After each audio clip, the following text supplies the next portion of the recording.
Rolex wearing, diamond ring wearing, kid stealing, wheeling dealing, limousine riding, jet flying, son of a gun, and I'm having a hard time holding these alligators. You're talking to the Rolex wearing, diamond ring wearing, kid stealing, wheeling dealing, limo jet flying. We Ric Flairin' on it, flaring on it. We Ric Flairin' on it, flaring on it. Rolex wearing, diamond ring wearing, kid stealing, wheeling dealing, limo jet flying. We Ric Flairin' on it, flaring on it. Check, we Ric Flairin' on it, flaring on it. It's apparent these girls staring. I'm Ric Flairin', gold across my chest. I'm fresh to death. I'm Paul Bearing, not at all scary. When I open like Betty Wops, they find to these circles that's going in like a carry shot. Woo! I'm going in like a Mary Pop off that Mary Crop at the top flow at the Marriott. So questioning me is like questioning you. See, we the best dressed, so come and get blessed with the crew. Not one but two, different ways to slaughter your crew. Committed tat across the chest, I guess she blessed with the truth. People want to see them checks, representation of proof. Living through my elders trying to resonate to the youth. But ain't nothing to get my flash on. Longevity is heavily embedded in my melanin. Layman terms, I last long. My ground repetitive, I'm smoother than real silk. Lyrical cash cow who can't cry over spilled milk. We in here. You're talking to the Rolex wearing, diamond ring wearing, kiss stealing, wheeling dealing, limo jet flying. We Ric Flairin' on it, flaring on it. We Ric Flairin' on it, flaring on it. To the Rolex wearing, diamond ring wearing, kiss stealing, wheeling dealing, limo jet flying. We Ric Flairin' on it, flaring on it. We Ric Flairin' on it, flaring on it. This ain't no normal situation, this preparation with greatness. Industry full of fakeness is really up for the taking. See, life is what happened to you, more so how you take it. Don't get stripped of your knowledge and mentally leave you naked. I like to live otherwise. I'm sorry that I'm fresh to death. I put the polo and apologize. See, black son, we ain't nothing like the mother guys. Quit to socialize, we organize, then we mobilize. Off the deep end like a scuba diver. And no confusion, just keep it pushing like Uber drivers. Woo! Business fresh just like a supervisor in a Gucci visor. Can't find a smoother rhymer. You're talking to the Rolex wearing, diamond ring wearing, kiss stealing, wheeling dealing, limo jet flying. We Ric Flairin' on it, flaring on it. We Ric Flairin' on it. You talking to the Rolex wearing, diamond ring wearing, kiss stealing, wheeling dealing, limo jet flying. We Ric Flairin' on it, flaring on it. We Ric Flairin' on it, flaring on it. Yeah, DQ baby. Shout out that boy Nigga for that fire track. Hey, Black Sun, sun up. What's up, Vinny Vegas? What in Vegas? Yeah. Shout out Pharaoh's Kids, D-Phase, yeah, Bubba C,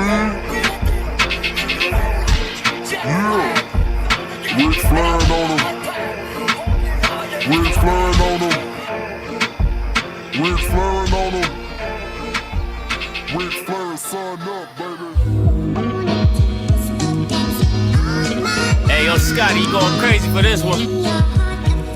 We see what you're doing, we salute you. Hey, let's get it started. It's Backpack Capital One. What's in your wallet? Got a call from my man A. Scott. I said I got it. Love that you highlighting all of these black colleges. Try to pay me for doing this. Look, bruh, if you don't get off my line with that foolishness, voice of the swag, pull up where you at. No cap if the Brody is speaking the soft facts. My advice, tune in to every show. Captain Petty, but we know that the sergeant's with the smoke. Speculate, just tell me what is we doing. Get into it, okay, look, I'ma say this and keep it moving. My boy Scotty, man, he offered the least. Black grad, paying college, I'm glad that he called me. Walking, cause we all been taught that talk is cheap. Even primetime knows Scott for the HBCU streets.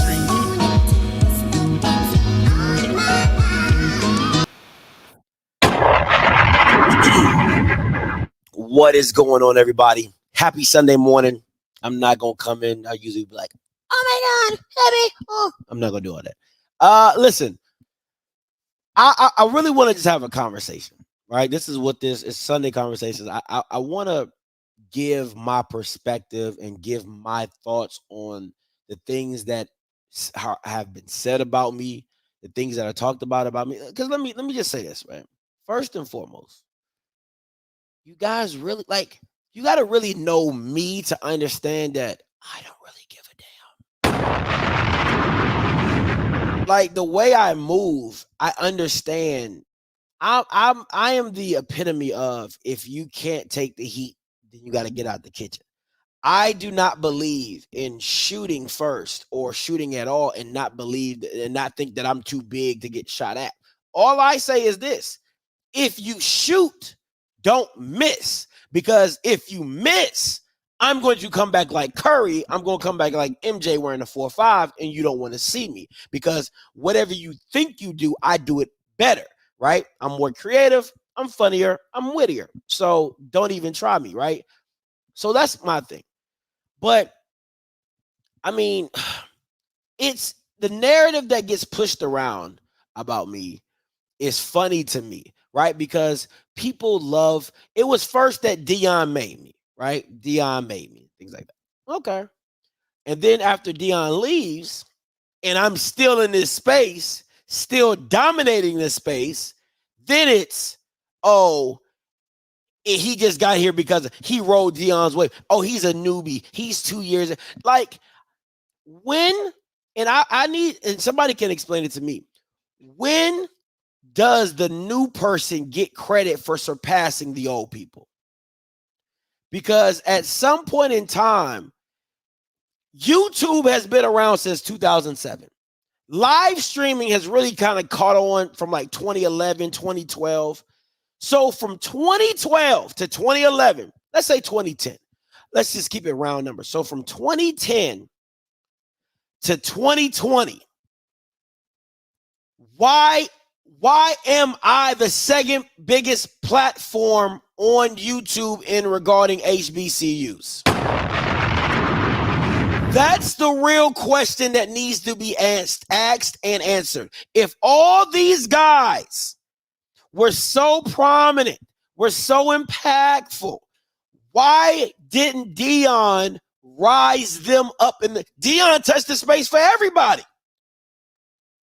Dion touched this space for everybody. So I ask again, how is it just me? Why is it just me? Why am I the only one that rode Dion's coat wave? Why am I the only one that got views off Dion? Why am I just need to understand, because you're making a narrative, you're pushing a narrative, which I'm cool with, because I've been the first one to tell you the only reason I'm in this space is because of Dion. I said that from Jump Street, right? I was driving the Dion bandwagon. I just pulled off before we went over a cliff. And I was like, hey, suicide ain't my thing. I'm not that delusional. Let me just get off this bus and walk my happy ass back to society and civilization and some real thought. So, and then you Bama's drove your bus right over the cliff, and now you looking stupid. 7-4, guard no yards. But anyway, that's a whole other topic, right? So it's that for me, right? So I want to give a shout out to Miss Sykes for making this post, and I'm gonna dive deeper into this post. And I got my man Perry with me on this Sunday conversation. What's going on, P? You to wash your face and brush your teeth before you go off on the people? Yeah, I did, man. I made sure I got the crust out my eye. I made sure, my breath, because you know when you don't brush your teeth, it like comes right back into your nose. It kind of like reverts right back up. So I made sure I did that. Perry, you've been in this space for a long time. Mm-hmm.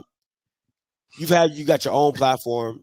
You've seen, I remember when you first hit me up and were just like, man, I like what you're doing. It's different. I've always said that, we need to get out of the box and think outside of the box and things like that. My only issue is that how, in the form of discrediting me, to me, I feel like they discredit everything else in the space, because nobody says HBCU Game Day rode Dion's coattails when they weren't even covering the SWAC. And that came out of Zoe's mouth. Zoe was like, yo, they covered the CIAA, the SIAC, and they did MEAC. They didn't cover the SWAC. And, they get on the Dion bandwagon harder than anybody. When I first came into the space, I know for a fact HBCU Game Day had 8 15,000 subscribers when I came in this space because me and Cut were both looking at HBCU game day as the mark. We're like, hey, we can catch that. We can get there. They jump on the Dion bandwagon. Now they're about to be at 60K.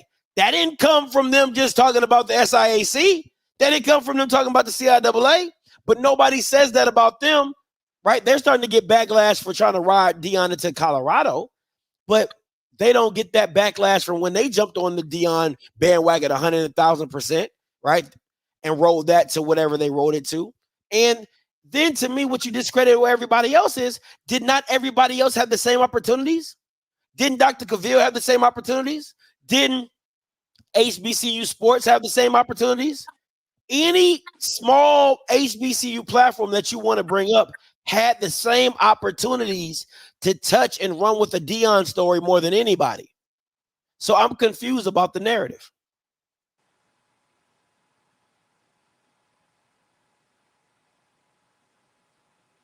So, do you hear me? Yeah, I hear you. Oh, I'm letting you go. I mean, I'm done now. You know, I can keep going because I got some, I got slides for days. But it just bothers me. It just bothers me. And let me just say this, right? When Dion left, when Dion was in the process of leaving, everybody said Scotty gonna dip. Everybody said it. They was like, oh, well, because this is how the narrative changes. And I tell people, and I appreciate the Peasies, the Sykes, the Miss Dianes. I appreciate the Jamons. I appreciate everybody on Twitter that speaks for my character and for what this platform is. I really appreciate you because there's times I've talked about their individual school. If it's Alcorn and the Trainers, if it's Southern and what they got going on and they foolishness, right? I had a whole show called FAMU Foolishness because it was always something going on at FAMU. So every school, Bethune-Cookman, every school has got Alabama's. Everybody has gotten the smoke from me, probably other than MEAC schools, right? I mean, I talk about Howard being bougie, but a lot of MEAC schools don't really get too much smoke from me. But but pretty much every SWAC school has gotten the smoke from me. And I appreciate you guys who are on the opposite side of that, understanding what this platform has been and what it is for you all and how you guys are trying to represent me and talk about it in the spaces. But I'll tell y'all right now, do not argue with people in Twitter because if you dispel one point, all that's going to happen is they're going to change the narrative or change their point and say, well, he does this. And then when you disprove that, they're going to say, then he does that. So don't waste your energy. Don't waste your time. But I thank you guys. I really, really do. I really appreciate y'all. I guess where do we start? I think we just live in the space, Scotty, of the world that because you got social media now, you got YouTube, voices can be heard, opinions can be shared, and it's no longer in the closed space of a room, a barbershop, an office, on the phone. You can do it publicly. And because you can do it publicly, a lot of people in this space, when I'm saying this space, this HBCU space, they don't want anybody to point the finger at them. They like to sit behind, do what they're going to do, and whether they're doing it good or whether they're doing it lackluster, they want to do what they do without anybody saying anything about them, to them, or anything when it comes to about them. Yeah. And I think that's the hard part of getting people to understand that HBCUs, for the vast majority of them, are public institutions, correct? Yeah. So as a public institution, most of your jobs at those schools are in position to be able to be criticized. And I think the problem is people have issues because we get criticized a lot, right? You say, hey, I don't like this. Hey, can you change this? Hey, I don't like you using this word. I don't like that. Hey, and that's okay. I'm not going to bash anybody for criticizing me constructively. And I think that's one of the things, just because we live in a space of HBCU worlds, we live in this bubble that is all peachy and it's all gravy, it's all good, and there's no issues. And if there are issues, it's nobody's business there are issues. Why are we talking about these issues? Why are you putting our issues out there for other people to know that we have issues? And I think that's one of the biggest failures when it comes to this, is because you got to have the dialogue. And just because you bring it up to have the dialogue does not mean you're bashing. You're bringing it up to have the conversation. Because if it gets swept under the rug and you move on, guess what? You tend to find yourself making the same mistakes that you made before because nobody never corrected you the first time, right? Nobody never said anything to you the first time to say, hey, that was a mistake. Hey, maybe we did something wrong. Hey, maybe this is an issue. And I think for me, that's just one of the biggest things. People have a hard time of being criticized. And when you criticize somebody, they automatically think you're bad for us. Not only are you bad for us, you're not good for anything that we have going on, and you're hurting our brand. Mm-hmm. How? How am I hurting the brand? Obviously, if there's stories and there's things that's out there, the brand is already hurt because this happened internally. Yeah. That ain't me. I'm not the source of the story. I'm just reporting the story, right? Yeah. The source of the story obviously came from somewhere within internally that's clearly hurting the brand. What's hurting the brand even more is not allowing anybody or not accepting the fact that somebody wants to talk about it. And I'll leave it at that until we continue. Shout out to my man Bishop. Perry, okay, so I what I don't get is this. Is it, do you not like my delivery? Because sometimes, you know, in the military, we learn you have to take the delivery, you have to hear the message and not the delivery, right? So sometimes people can say, well, Scotty is being, he's not criticizing, he's hating, or he's disrespecting our institutions. And I'm like, the disrespect is what your institutions are doing to you. How they have a lack of transparency, how they don't consider what alumni really feel and what they understand, or they don't involve the alums or the school, the kids on campus to make sure that their school is promoted in the right light, or to be more involving, or to be more innovative, right? So to me, you can say how you feel, but that's just life. And when you compare it, and I don't even want to go to the forms of Power 5, like, because I hate doing that, right? But if you just look at where the times are, like where we're at, there's no reason why I should walk up into an institution and it says cash only in 2023. Like, everybody on this chat barely carries cash, but your institutions are telling you when you walk up into the stadium, cash only.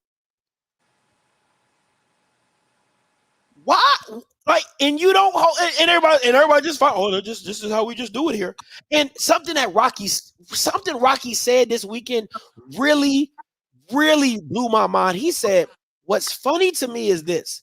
He said, the HBCU graduates that I know and I live by, they have a standard of excellence in their life that I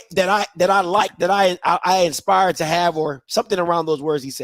He said, but for their institution, they lower that standard. He said the standard that they have for their life and how they expect to live and how they expect to grow career-wise, house-wise, and whatever, when it turns back to their institution, they then lower that standard of excellence. So to me, it's like you receive the education that your institution has given to you. And with that education, you expect to live a certain way. You expect to receive a certain type of lifestyle because of what that institution has given to you, and you hold on to it. And you're like, I'm a graduate. I'm a biology major. I got a bachelor. I got a master. I got all this stuff. But then when you turn the light back to your institution that's giving you the opportunity to be great, you look back and say, why haven't we elevated why can't you say, why haven't we elevated at least in this? Why can't we do better at least in that? And it's the same way I hold the SWAC office. You're taking money from the SWAC schools. You get 40% of whatever they receive. What are you doing with the 40%? Because it's not building on anything. Listen, man, you would think, even as a drug lord, right? When you have drug people underneath of you, like a broker, you get a percentage of what they do. So in turn, you can rebuild what you have, or I build up what I get another way.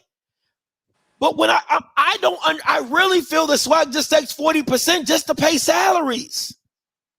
Because I'm like, what innovative things are you doing for your conference?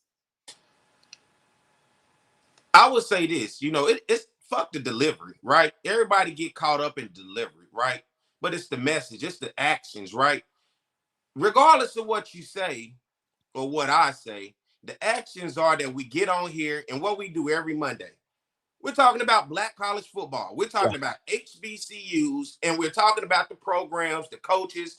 We're talking about the players. We're interviewing coaches. We're interviewing players. And then I look at your channel outside of the show that we do, whether it's a show that you do solo or just becoming a satellite and putting everybody under you in terms of just using umbrella and putting everybody under you and then constantly trying to build them with their content and their shows, talking about their HBCUs, talking about whatever sport that they love.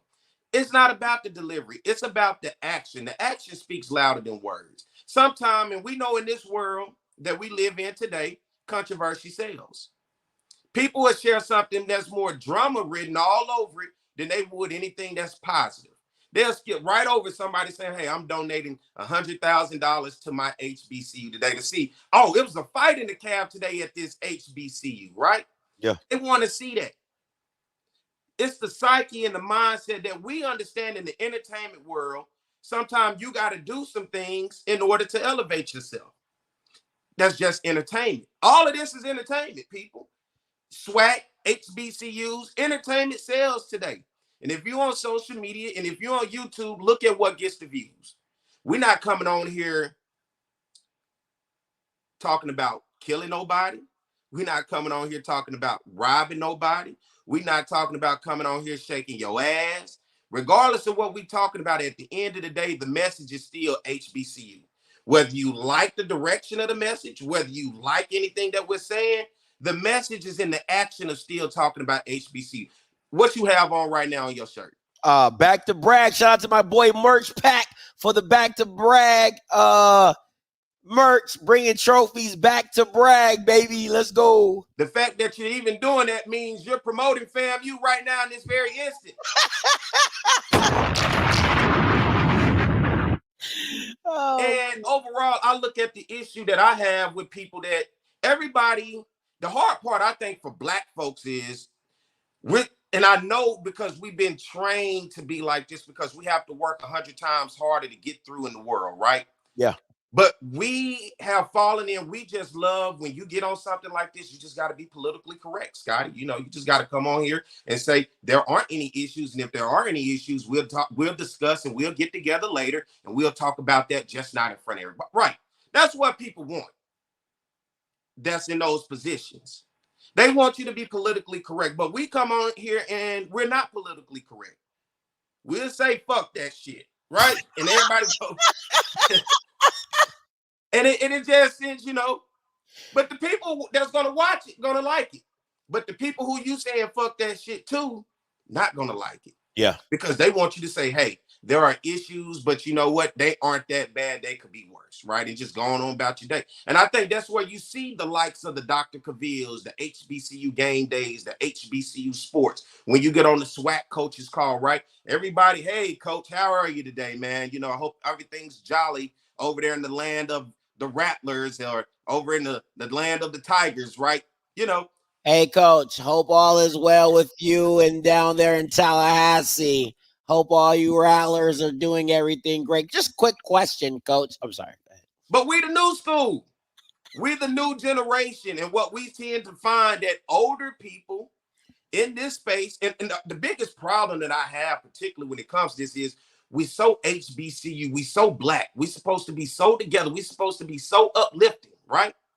Supposed to work together. We're supposed to address our issues, and whether we agree or disagree, we can put that to a side to say, well, the action still speaks louder than the words, that no matter what, I'm still promoting the HBCU. Yeah. I haven't left this space because I live in Baton Rouge. I got LSU right up the street from my place. I've been dealing with Southern for 10 years, pushing Southern content, doing everything I can for an HBCU. You know how easy it is for me to just jump right over here to LSU and jump into the wave with the white folks? Have I done it? I have not.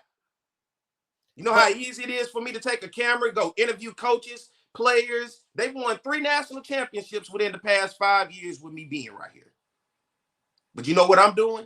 I'm still going over to Southern. Regardless of people like my delivery, regardless of people like me, it does not matter. My job with the education I got made me smart enough to then be able to analyze the world that's around me. And as I analyze it, I believe I'm smart enough that if I see issues, I speak up about those issues. And if I speak up just because I'm younger, don't make me dumb. It don't mean I don't know what I'm talking about. And I think a lot of times in these spaces, the issue is the gatekeeping and the older generation that has not figured out how to evolve with us or to accept how we come. I understand respect. I understand appreciation because I do respect my institution. I appreciate everybody that lies with it. But I always tell people this, when it comes to Southern or any HBCU, my loyalty lies within the institution and not the individual. Individuals come and go, but the institution will live forever. You know how many people have been a part of every HBCU, the SWAC and the MEAC, from the head office to administrators and whatever else? They've come and gone, died, moved on to other jobs, and the institution at the end of the day remains. That's where my loyalty, right? That's where it is. So my loyalty is to the institution. If the individual who working for the institution has an issue, then you see where my loyalty lies. And if I see within my loyalty to that institution or to this conference or to anything that I have questions, what's wrong with asking questions, right? That was my problem in school when I was young. Okay, the sky is blue and the grass is green. Why? Why is it green? Shut up. You talking, you actually, you gotta, you're doing too much. Why is the sky blue? What makes the sky blue when it's blue? Shut up. Yeah. That is the problem that we live within in this space today. That because I say it's green, because I say it's blue, you take it and you go. Don't ask me nothing else. And because we younger, we're coming from a whole different direction. And it's hard for people sometimes to understand our direction because although we have appreciation and respect, we still have a voice and we grown. And we smart enough to analyze what's going on and to evaluate it and then say, you know what, something about that just don't sound right. And if it don't sound right and I bring it up, let's have a conversation. But to kick it to the curb and then act like, hey, it never happened. Conversation. What I said goes, and don't ask me another damn word about that grass and about that sky. And that's what we live with. You know, the thing for me is this.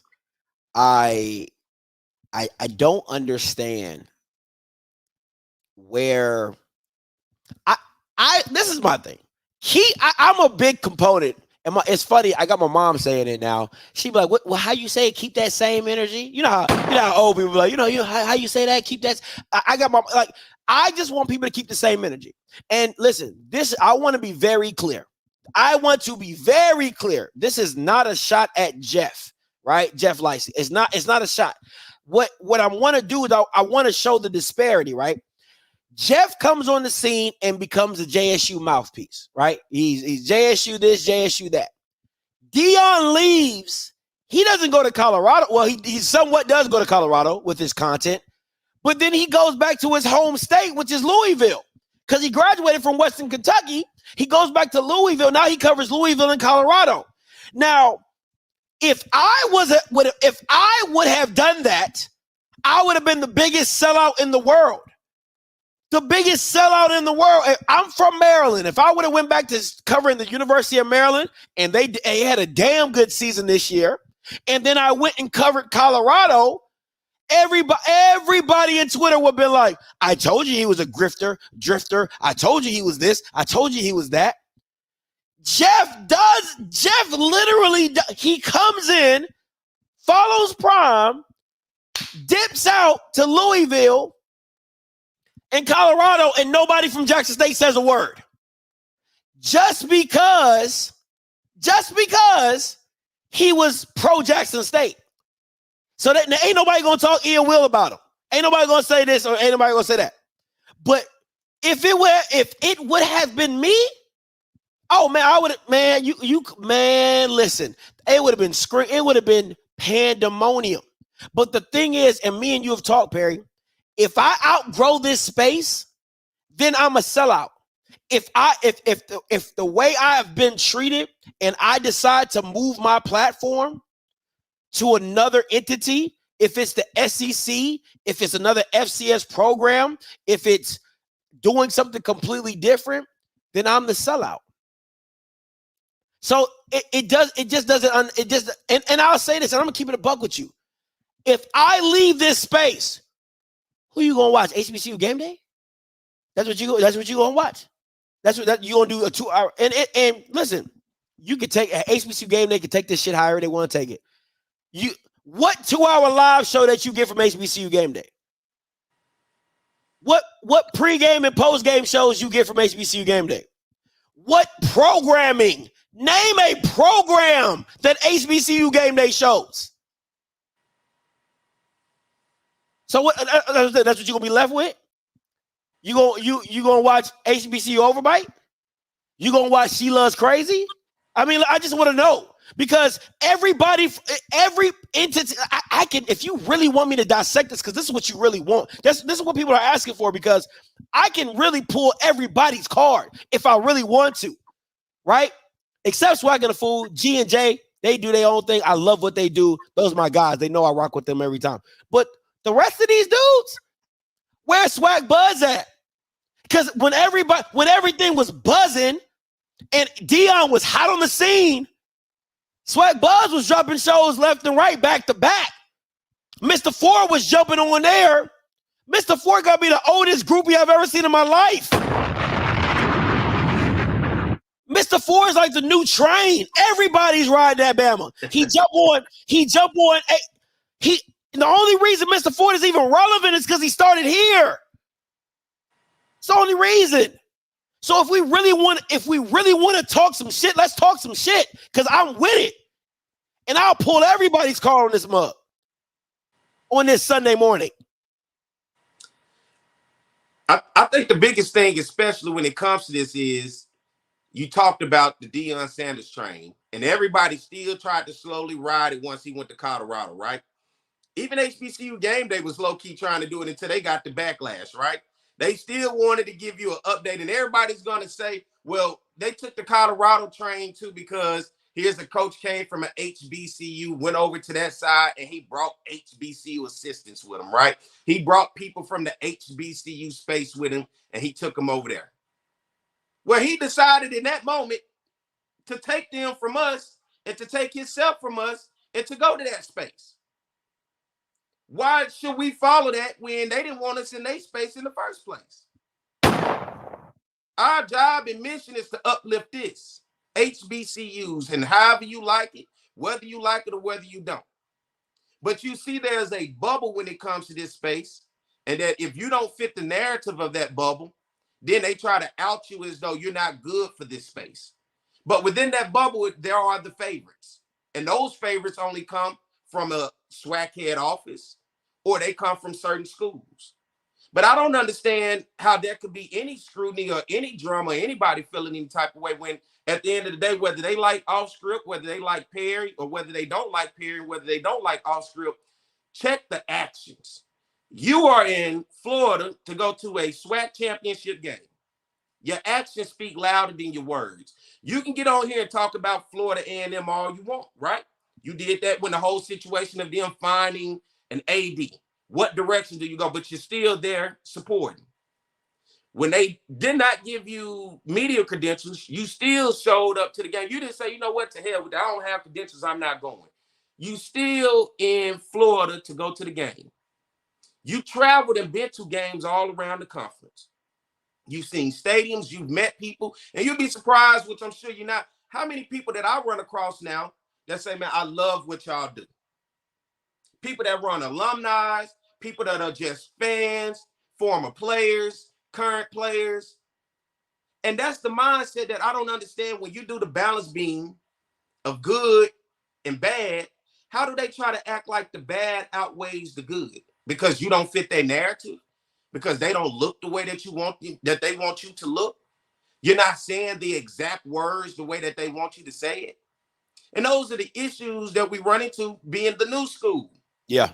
And being the new school, we all know every generation that comes up that's younger, when you're dealing with older people have a hard time accepting who you are when you're young, right? Yep. You're young, you're dumb, and you don't know shit. I do know something. Just because I'm young don't make me dumb. I'm evolving. I see your world and understand the thing is, I see your world and understand it, and I know my world and understand it. I got the best of both worlds. I grew up in the era, I know how to record a tape off a tape recorder, right? Hit the record and play. I know how to download music, whether you like it or not. I know, hey, don't send me no, goddamn, don't sue me. I used to download. Them BitTorrents, LimeWire, all that. All right. Share. You know what I'm saying? I know what it's like to upload music on the little, what was it, the little USB drive? Yeah. The iPad, I mean, not the iPad, the little iPod. Yeah. To everything, you know, I am a generation. The only thing I don't know is 8-track, right? That's where I draw the line. I know about blowing that Nintendo, trying to get that before I'm almost lightheaded, like I'm in the bed. I'm blowing so hard, trying to get the dust out to get that thing to work. I know how to get the alcohol and clean the back of that Sega or that PlayStation disc because it's scratched up to get it to work. But I also know how to log on to something and deal with this world of digital media too. Obviously, I lived enough time to understand the world that I come from, the world that we're in, and the world that we're going. And just because I don't fit your narrative, remember, this is business. It ain't personal. When we come on here, ain't nothing personal to nobody. Facts. Everything is business. People get so caught up into the personal because you let people egg you on. You let people overhype it. You let people hear the words, the delivery. And you get so caught up in the words and the delivery where you actually miss the action. And the action is, no matter how you like it, it's still promoting. It's still uplifting. We're still talking about it. If it was so bad, we would be on here every single day, every Monday or whenever. Completely tearing down HBCUs. I'm talking about, oh my God. Why is it this? Why is it that? Financial aid, they still got them old dorms. They got window units in the dorm. They got potholes. We could be on here killing it. But yet we find ways to interview people that's coaches, players, administrators. And why do you think people like this show? If we was bashing and really killing HBCUs, I don't think nobody would listen. Nobody. Right? Nobody. You would truly be the villain. But in this situation, people they get too caught up in the delivery and they miss the action. Right? Oh, Scotty said, but what is he doing at the end of the day? He getting right back on here and he uplifting, and here go Willie Simmons on here, right? Here go Damon Stewart on here, right? Look at all the players that you get to support. Former players, current players, coaches, ADs, right? Some people see it. Some people can accept it. But I think when you get people that's up here, that's feeling high and mighty, they lose touch with the people that's down here. And because they lose touch, they think everybody's supposed to think and feel the way that they do up here and don't understand down here is a whole different world. What we're saying down here is not the people that you hear saying it to you that's kissing your ass to be up here just to be around. Yeah. Those people are trying to be up here just to be around, just to be seen, just to say, hey, I'm up here, to look down on the people that's down here. We're saying and speaking on what the people down here are saying. That's why they love the show. That's why they tune in. Some people feel like they're above it. And I think the biggest knock that they will have, you didn't go to an HBCU. I went to Cleveland. You didn't go to an HBCU. So what do you know? But guess what? Because you didn't go to an HBCU don't mean you can't talk to people. You know, there's a lot of things that we don't know because we didn't grow up in and do it, but that's why they call it a study. You study, you talk to people. You check the scene. It's like a science fair project, right? You form an hypothesis. Yeah. Once you get your hypothesis, now you analyze and now you go into doing research. You check the data. Once you check the data, you come up with what? A conclusion. A conclusion. Your conclusion then says, well, my hypothesis said this wasn't shit. Now I done did the data, I done ran the test, and I done came to a conclusion. This show is the shit. See what I did there? But that's how it goes. But I just think there's a disconnect. The higher ups don't want nobody to say anything to them. They don't want to be critical. They don't want anybody to be critical in what's going on. And that is the issue. It is a toxic issue because the only way we can move forward is by having tough conversations. Absolutely. If you're in a marriage and you see your marriage is going south, you just don't keep ignoring it every day and just keep going to act like everything's good. You got to look at each other and you got to address the issues. You may have to go see a marriage counselor. You may have to go see the pastor. You may have to just sit in a room with your damn grandma. She just say, hey, listen, me and your granddaddy went through this before. It's going to be tough. It's going to be good. You got to be prepared. So these are the conversations that we're having. It's going to be tough and it's going to be good. But at the end of the day, the actions speak louder than the words. The fact that we still sit on here and the fact that we still promote, we talk to these players and we don't ask anybody anything that's going to tear down their institution. We're not on here clowning them. If you're losing, you're in a public figure as a coach to where I'm going to say you're losing. That's part of your job. We're critiquing. If you are winning, like Willie, what we going to talk about? How well you're winning. If you're losing, like Dooley, we going to talk about how you're losing. And if something don't make sense to a contract because we've never seen all the information, but you constantly putting that out, but we don't see nothing to back it up. Once again, you telling me the grass is green and the sky is blue. I see it, but because of my mind, I'm inquisitive. Why is the grass green and why is the sky blue? Now, because I come on here and say, why is the grass green, everybody? They study telling us it's green. Now you get mad. Why is this nigga come on here study asking about the grass being green? Can he just shut the hell up? I told him it was green. Move on to something else. No, now you come on here, you hit upside the head over and over. I want to know why it's green. What is it about the chemical makeup that makes it green? And that's basically what's happened. And because you pushed the envelope and pushed the point, people have now gotten a bad feel about it because now you're questioning them. Who are you to question me? Is what they're saying. Facts. Who are you? And you say, well, I'm media. No, you're not media. Well, who's to say I'm not media? Don't I come on here? Don't I write papers? Don't I interview people? Don't I go to the games? Don't I promote your very brand of the people that don't like me? But I'm not media. That's the part that baffles me. Because you don't fit the narrative that they want to control. And that's why they allow the people that they want to control the narrative, because they want to be up here. People want to kiss ass. People want to be involved. People want to be in a circle. But because you down here and saying, I don't want to be in your circle. I just want to do a cause for uplifting and promoting. No, you got to get up here. But I don't want to be up there. I want to be down here with everybody else. Everybody in this chat and everybody that comments with us are basically in the same boat like us. They have questions. But what platforms can they ask it on? What platforms can they have the real, honest conversations on? And you come on here and do more uplifting. You give ideas. You just did it the other day talking about the MEAC, how they got the show. The show is trash, but nonetheless, let me tell you how we can upgrade it. I got thoughts. I got ideas. You didn't just say the show trash. Y'all need to can it. Don't never do it again. You didn't do that. You spoke the piece that, or your opinion, it is trash, but guess what? We can build on that. There's some things we can do. Say the same thing about the SWAC. Hey, why are we not doing this? Okay, I'm going to criticize the fact that you hire people and have people in positions to be doing a job, and I'm going to get on your ass if you're not doing your job. But guess what? Because I'm young, it don't make me dumb. I got ideas. Let me share those ideas. There are people in places that can help promote and elevate your brand. Let me tell you who. Let me tell you how. And I think that's an issue. And why is it an issue? Because it's the delivery that they get caught up in the words and not paying to the action. If you're giving them the damn blueprint, they're not even listening to the actions that can come about. They just caught up in the words because of what you're saying. Yeah.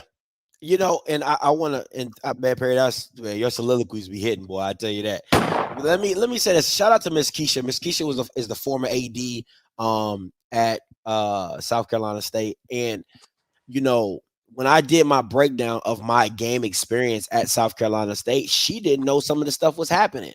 Right when I said I'm paying in cash and they putting that money in the Aldi bag, she didn't know that. When I said I'm going to the game and they not winding me down and they not checking tickets, she didn't know that. You know what I'm saying? But she corrected it. She got it addressed, and assuming now it's running better. Like, that's what it's all about. It's about getting the information, processing the information, because I didn't say anything bad about Miss Keisha. Miss Keisha is doing a wonderful job. I mean, she was doing a wonderful job. I wish she was still the AD, but that's neither here nor there. But she was doing a wonderful job as an AD. But you're not perfect, and you need eyes in different places. So when I say, like a good point, when I say about the MEAC kickoff show being ass, I'm literally saying, hey, you got a whole group of MEAC people that meet up on Wednesday that have a following. How about you get them and move them over to the MEAC kickoff show, and then you move the eyeballs as well? Why? Because on Wednesday, Josh is going to say, hey, we also, you know how Josh do, got a big announcement. Tune in on Twitter Spaces, right? So he going to hit you with that, and then he going to tell you, hey, I'm the new host of the MEAC kickoff. Guess who's going to show up at the MEAC kickoff? The same Bamas that were in the Twitter Spaces. They're going to now migrate to. That's how you build a brand. That's how you build eyeballs. That's why record labels go get people on social media who have a following, because they don't have to do the work. That's why NIL exists to this day. Because they don't got to do the work. You already got a whole group of fans that you talk to on a regular basis. Here, tell them about my product. You put this Rolex on and just take some pictures on your Instagram since you got 500,000 followers. And I'll pay you and give you some Rolexes. It's very simple, right? But the thing is that you wanted to do it your way. It doesn't work if it's not your way. But the way times are moving, you have to start getting people who have influence over eyes. And when you don't, you're going to sit in the back and wonder why people aren't watching. Now you're paying people to do a show that ain't nobody watching. So how can I get more sponsors and advertisers to get more money when I don't have the eyeballs to back it up? And people like your antics.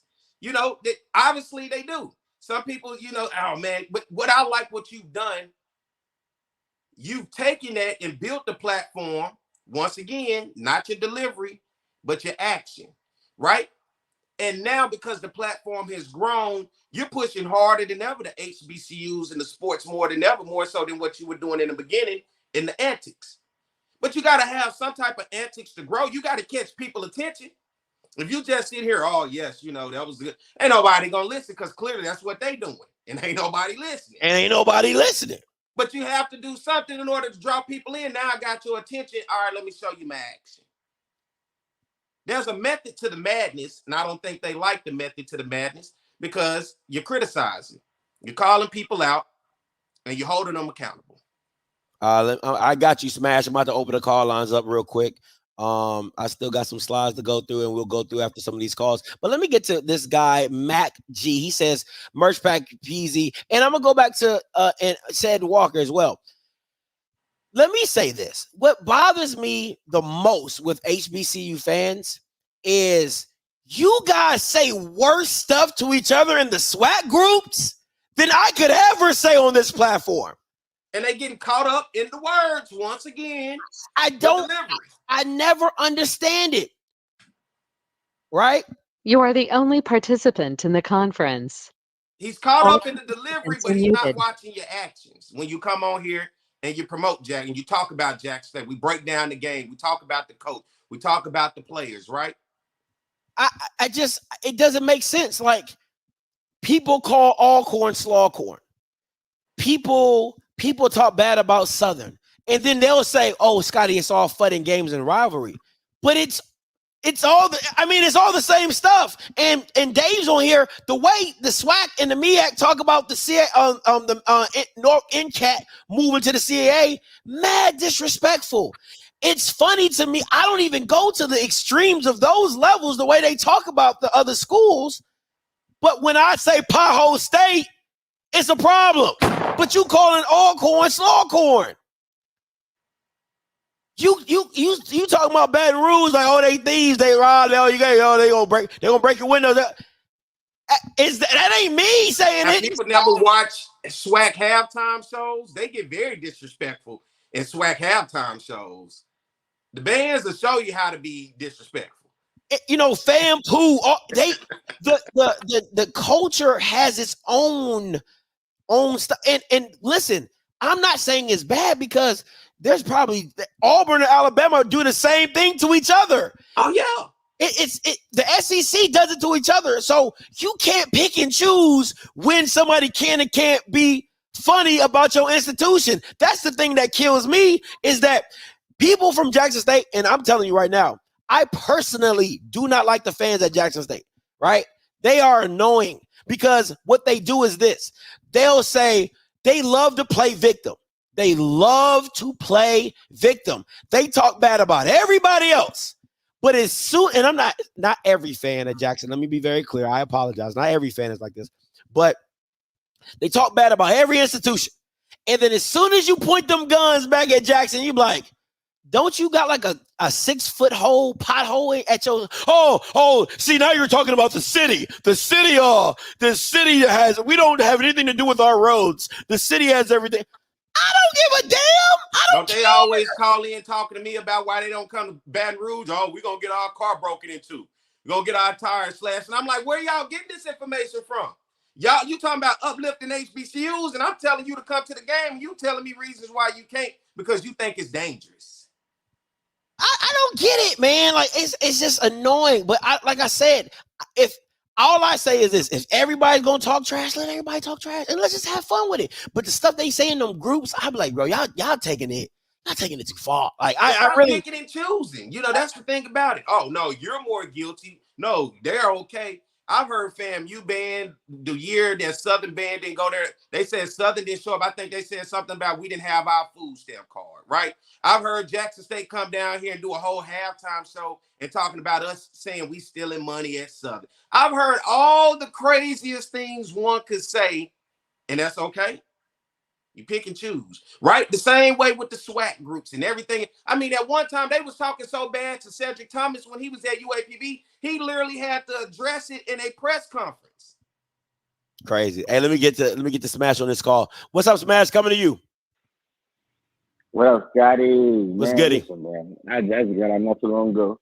I just wanted to respectfully fuck them people. Fuck them people, man. Listen, man, for you, sometimes you gotta say it, dog. Like, they want to pick and choose when they want to rock with you. When you on their school side, they don't got nothing to say. You know what I'm saying? When you on everybody else's side, is everything to say. You know what I'm saying? There's a lot of stuff. You speaking facts. When Dion was here, you had every podcast in America. You know what I'm saying? You had everybody going live. New show here and there. You know, I cracked the joke like 2-3 weeks ago, and I told you I went to a Jackson game and I was able to get a parking spot. You know what I'm saying? Yeah. It ain't like that no more. You're the only one who's still consistent with this. You know what I'm saying? I think people hate because, like, you know, you ain't go to HBCU, but at this point, who gives a damn? You have the top coaches, Bucky, you know what I'm saying, calling into your show. Like, stop letting people, like, say stuff like that and piss you off, Scott, because at the same time, they just trying to find something to talk about. You put more stuff on this show than the SWAC could ever do. You know what I'm saying? Why haven't the SWAC no offense to HBCU games, but they're the only ones who like big enough to get these straight bullets. Why haven't they had an exclusive interview with you? Who you call? You got directors. When something big happened, who Roland Martin called? You know what I'm saying? Like, you got who the coach of the year? Who the coach of the year? Willie going Willie? Willie called it a few weeks ago. You had the big dogs, everything HBCU, Bucky 2 days ago. So your stats alone, bro, like you say, ain't nobody doing it like you, Scotty. Ain't nobody doing it like you. You came here, you hit a state, and people, I don't agree with how to say. I personally feel like you're a Southern hater. You know what I'm saying? That's my thing. You know what I'm saying? Like, that nigga, Scotty, he hates Southern. It took me a while to realize it, but that's okay. You know what I'm saying? It is what it is. I just think, don't let these people worry about, don't let these people ruin your joy. They're going to hate. But like I say, whenever you on their side, it's not a problem. You know what I'm saying? It's cool. It's good. It's wrong when I do it. Smash, let me say this. I can't hate Southern because Key won't allow me to. So there's always... But I ain't got nothing to do with that. And I won't allow you to do it either. Don't you try. I say, you know what? That dude don't never have nothing to say on Southern. But at the same time, with that, when it's something need to be said, like if it's taking up for the band or if it's doing something, I can't say, damn, I don't like Scotty. But soon as he, like, you know what I'm saying, as soon as something bad going on, we send him the information, we know he ain't scared to say it. You know what I'm saying? We got that system in HBCU, you know what I'm saying? You don't want to say nothing, so you with the woo shit. I'm a victim of it, like, damn, Scotty, you seen this? You know what I'm saying? Yeah. I know who's gonna say it. You know what I'm saying? We like the kids who scared to ask mama, can we go outside? I gotta ask mama, can we go outside? So Facts. The go back. Yeah, man, stop playing, man. That's all I want to see. Merry Christmas, happy holidays to all y'all. You know what I'm saying? Yes, I am on the damn Howard bandwagon. No, Howard. I mean, no one's Howard damn I love it. Yes, I want them to fucking win. Wow. I said it. Yep. But let me tell you why. Because Mr. Campbell had a damn good voice. If them damn stay this way, we ain't ready to tell them. Say, hey, merch pack. I know you still in here. We need some FAMU Save the Swag shirts, okay? Hit me up, okay? Hit me up with some designs. Earl came up with it, so make sure you put Earl at the bottom of that thing. Save the swag, all right? FAMU Save the Swag. I want something to do it. Yep, but nah, I rock with FAMU the long way, but not on this one. You can have like FAMU. Congratulations, my dog, but nah, I can't have it. Sorry to wow. You know the difference between me and you, Scotty? We ain't scared to say shit. I think that's what it is, bro. We ain't scared to say shit. People are scared to say a lot of some nigga parents shit like what they say. He's like, he damn well right. But all right, man, I'm going holler at y'all. AKA, fuck them people. I'm going. I appreciate it. And you know, we talked about it. I talked about it with Rocky and Mr. Campbell last night. And if I'm FAMU, I'm taking that Dion. I'm like, who is swag if I ain't swag? If I'm FAMU, real talk. If I'm FAMU and I'm like, if I ain't swag, who is swag? If I ain't swag, you know what I'm saying? Because FAMU, I mean, listen, I can't explain it, man. Once again, that go to actions. You see these ideas you giving? Save the swag, FAMU. Save the swag shot. Hey, we definitely gotta get that shirt going, merch pack. You gotta get some pre-order sales or something, boy. We gotta get that out quick. Put Earl's name on the bottom of it, and let's get it rolling. Let me ask you this: go ahead. When you say the villain, how do you honestly feel? Without tearing them down, how do you honestly feel the other HBCU spaces that report and do the things like you do and I do? How do you honestly think that they feel towards you, even with their involvement with the SWAC? I think it's an elitist feel, right? Like he's not us. He doesn't. He doesn't. I'll go back to this. We up here. Yeah. It's and I'm cool. And I really feel it's an elitist type of feel, right? And I met Ken Richard. I dapped him up at the FAMU game. I met Vaughn from HBCU game. They dapped him up. Real good guys, man. So I'm not individually. There's some good guys, but I still think, you know, maybe not at Vaughn's level, but maybe at Tolly and Steven, there's an elitist type of feel because they don't listen. You can be at a game and still not be at the game.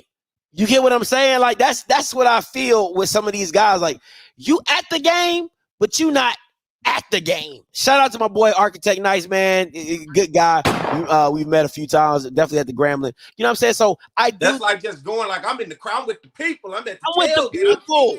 Yeah. That's where, you know me, I'm with the people. I love when I go to a game, I get media credentials, but 9 times out of 10, I be up in the stands with the people. Like I like talking trash, right? So that's just what I do. So to me, I think it's like this, right? What happens to me is I feel like I'm Hunger Games, right? To where you have President Snow, which is the elitist of the HBCU news, HBCU Game Day, HBCU Sports, Dr. Cavill and all those guys, they up there, they feel like, oh, we have access to the commissioner. Oh, we can get an interview with the commissioner whenever we want. And then you got me, little white girl running around the bottom. We just collecting all the districts. You know what I'm saying? Like we keeping it cool with all the districts. Hey, District 5, you with me? District 8, you cool? 10, 12, 11. Okay, cool. Now I got this army behind me that you never saw coming.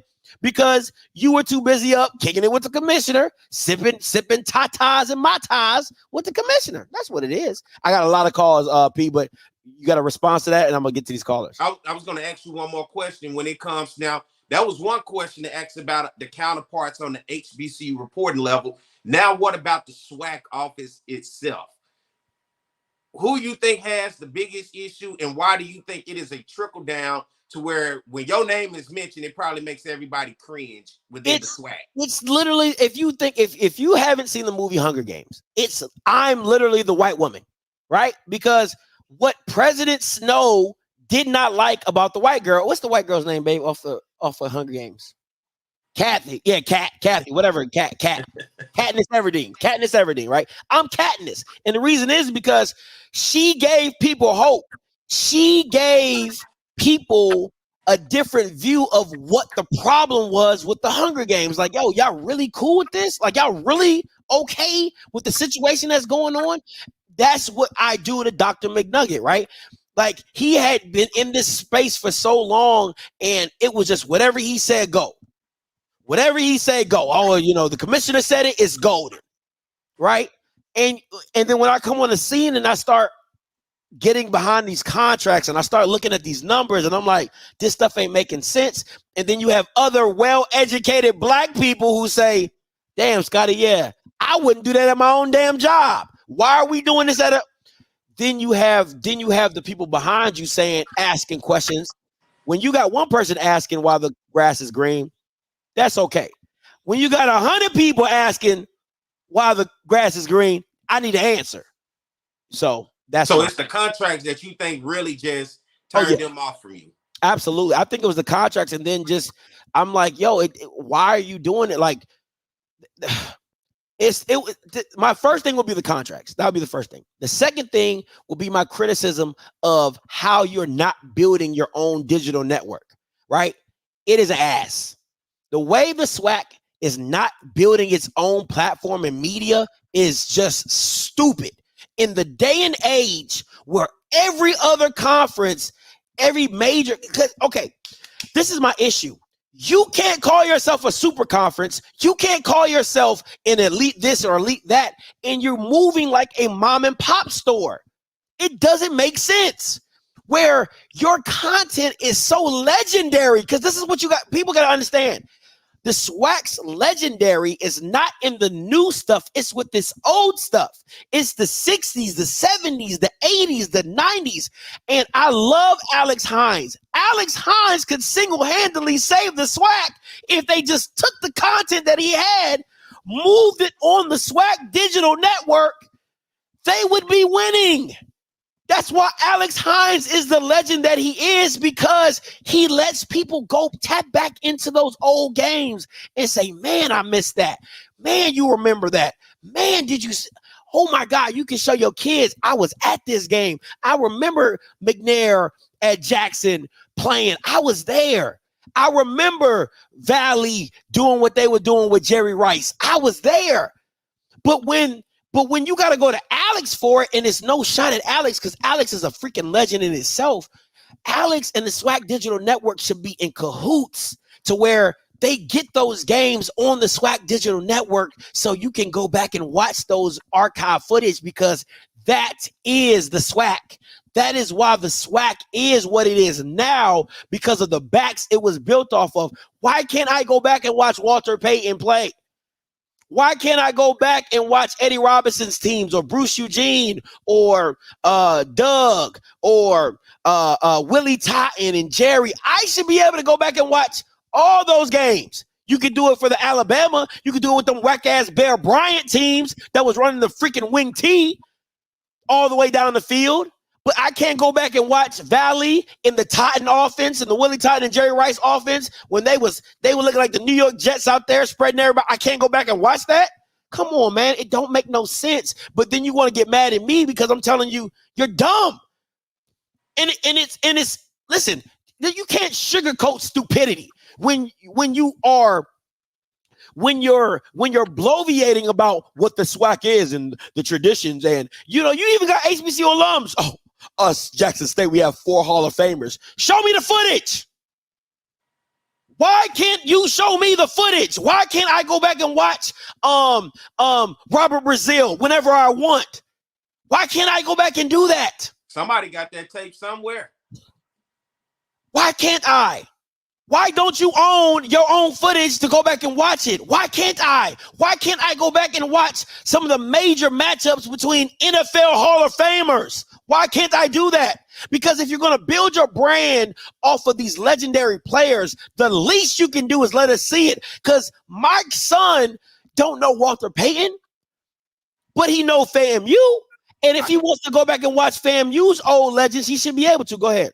I said I can tell you one even better. You know, during the summer, what I did a series saying "Remember This Guy" on my On the Yard Sports, and what I did was when it made highlights of all of these guys, and I was looking up these legendary guy names, and I couldn't find no single highlights of these guys. All I could do, shout out to Alex Hines, was go look at the old games and create highlights. I knew it was real just because even as great as Bruce Eugene, there's so many years in the difference to compare to now to Bruce Eugene.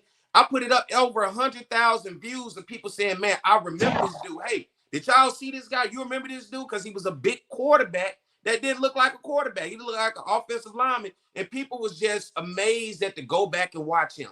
The guy, Casey Terrio at Jackson State, White Tiger, right? I put that up and it went crazy. Everybody, Destry Wright, who owned the SWAC's all-time rushing record before Leonard Tillery at Southern broken. You have right now the all-time leading rusher in the SWAC and Leonard Tillery, and they don't use him for anything.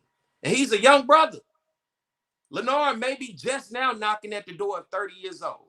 Wow. He's a young dude, right?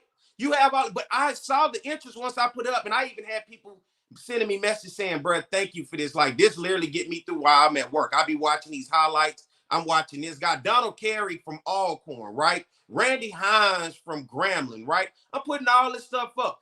And people watch Terrence Levy from Southern, right? And people are just like, it's giving them a walk down memory lane. And I'm getting thousands of views from this, from just pushing it on social media, YouTube, and whatever else. I saw the interest, and you know why I did it? Because I thought maybe the SWAC should do it. Because it's honoring our legends. It's telling the story of who we are. It's expressing why this has so much history that people want to show up to games and why we've led attendance all these years. Yeah, Jimmy Oliver. I didn't do one on him, but I'm just naming the guys. Yeah. You know, but there's a reason you do that. Everything ain't got to be in the now and in the moment. There's a reason our history is tradition rich, and we have to tell that story. But if we're only looking for now, and if I can sit at home and do it, why can't I not work for the SWAC then? And I'm sitting in the house, sitting on my phone, creating highlights, getting hundreds of thousands of views on behalf of what I'm doing for my own platform, in which I'm looking at the SWAC like, hey, I'm looking to see this on yours. Because I want to go back and watch some of these cats that I used to. Bruce Eugene, I don't even get starstruck. Bruce Eugene, when I was a kid and I met him when UAPB and Grambling played, that was one of the few times in my entire life I was starstruck. You read about him, you watched him on TV, you heard about him. And the first time I was a ball boy for UAPB, I saw the guy where I was starstruck. These are people that make impacts, right? These are people that ultimately motivate and inspire the next generation of people to come to HBCUs. These are the people that give the word about HBCUs with their play that people ultimately forgot. Walter Payton in Jackson State, hand in hand. You can't mention Walter Payton the Great and not mention Jackson State. Right? I go to an LSU Auburn game a couple years ago. You know how many Bo Jackson jerseys I saw all over the place? Oh, here at Dick's, I'm seeing Jalen Ramsey jerseys all up and through Dick's. Why can't we? I ain't see no FAMU jersey all up. You get like, I can't buy a FAMU player jersey. I don't see a number 1 Bishop Bonnet sitting at Dick's. I don't see a Xavier Smith number 10 sitting there, or he was 13, or I think he's 13, 15, whatever. I don't see a Marcus Bell jersey sitting up at Dick's. Okay, let me get to these callers because they've been waiting for a long time. I'm gonna go N.O. Joe, Coach Green, and Rocky. What's up, N.O. Joe? Hey, what's going on, Scott? Good show as always, man. One thing I want to say, out of all these content creators, you done been to every stadium in the SWAC, probably 3 of them? Texas Southern, Prairie View, UAPB. And UAPB. Yep. Ain't none one of them say they've been there. They've took them all them stadiums. And one thing about it, everything you said, you never lied about. And they can't never say you lied. And another thing I want to say, shit, I done had a brain for it. Another thing I want to say, goddamn, I had a brain for it. Fuck it. Oh, I'm sorry. All right, I'm going to have a brain for it. It's okay, Joe, man. Appreciate you. That boy crazy. Hey, Coach Green, coming to you.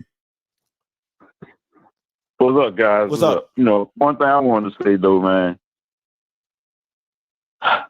some of these people got to stop using "you ain't swag" or HBCU on you because some of your favorite coaches legends are not HBCU, or some of these coaches legends in the SWAC, not actually SWAC. They ain't come from the SWAC. So they might as well stop using that on you, man, because you go down history, you'll find some interesting things, and they can shut up on that part. Appreciate you, and Coach. Me and you disagree at times, bro. You didn't hang up on me in a minute, because we had no argument. But hey, I still call. Some of these other folks scared of me. They run away when I come around, Mr. Ford. But they scared of me because he runs off. He runs off. She's crazy show every time I come on because I be wanting to tell him something.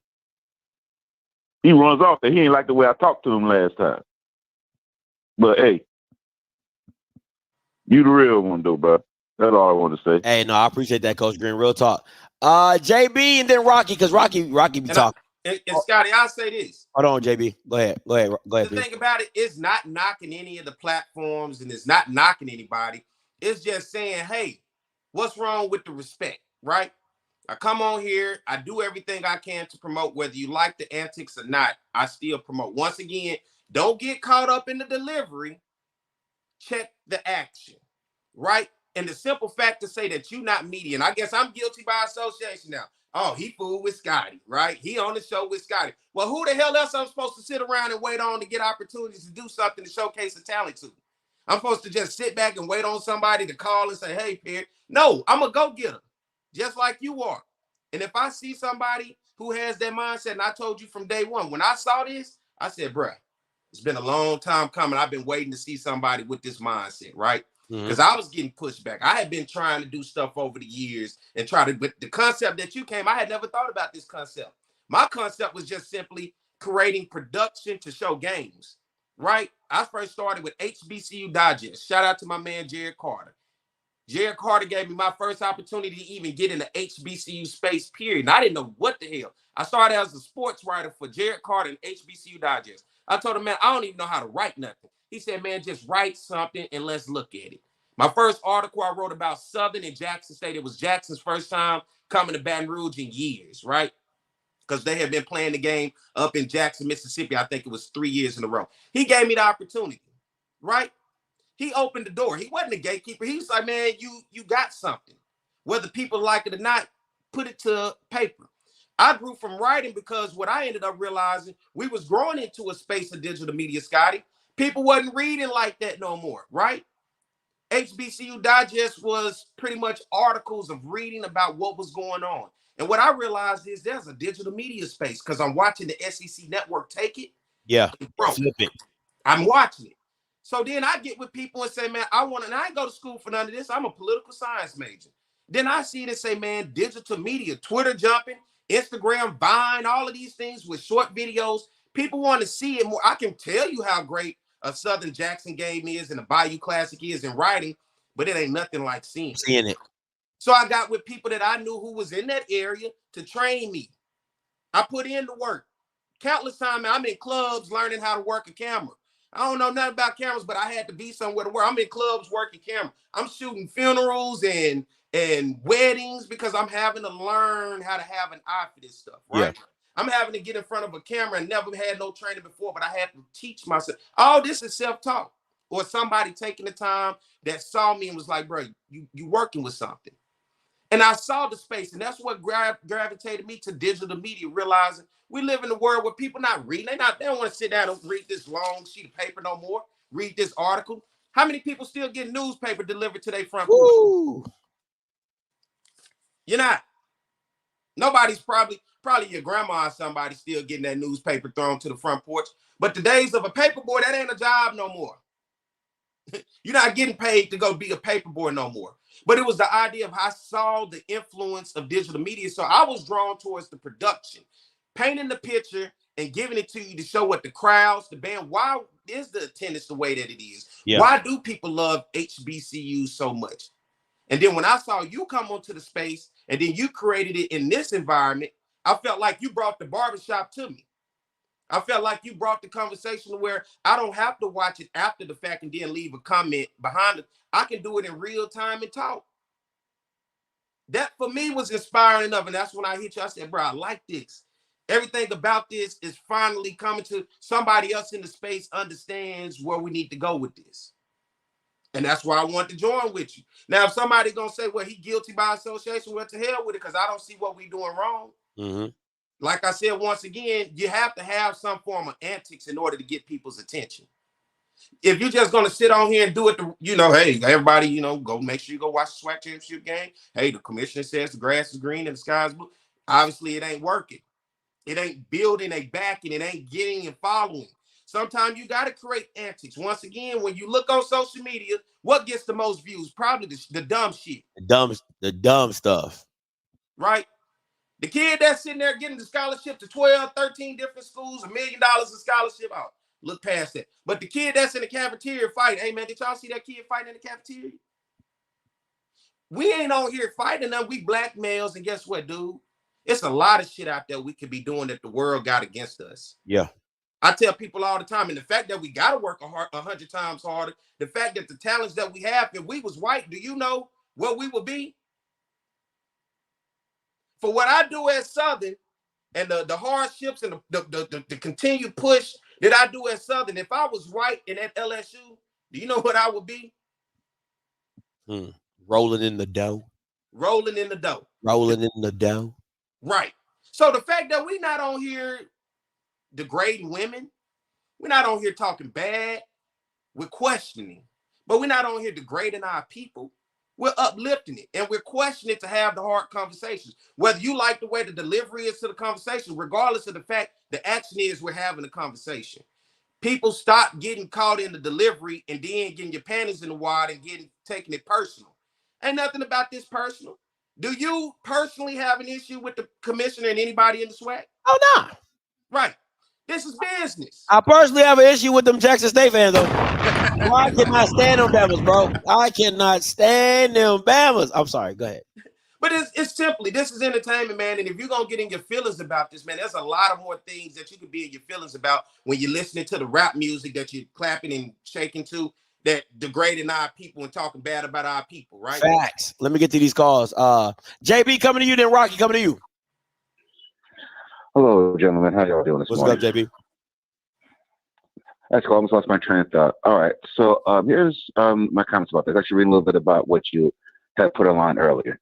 Scotty, this is the reason why some of those people want to call you bootlicker and Uncle Tom and everything else.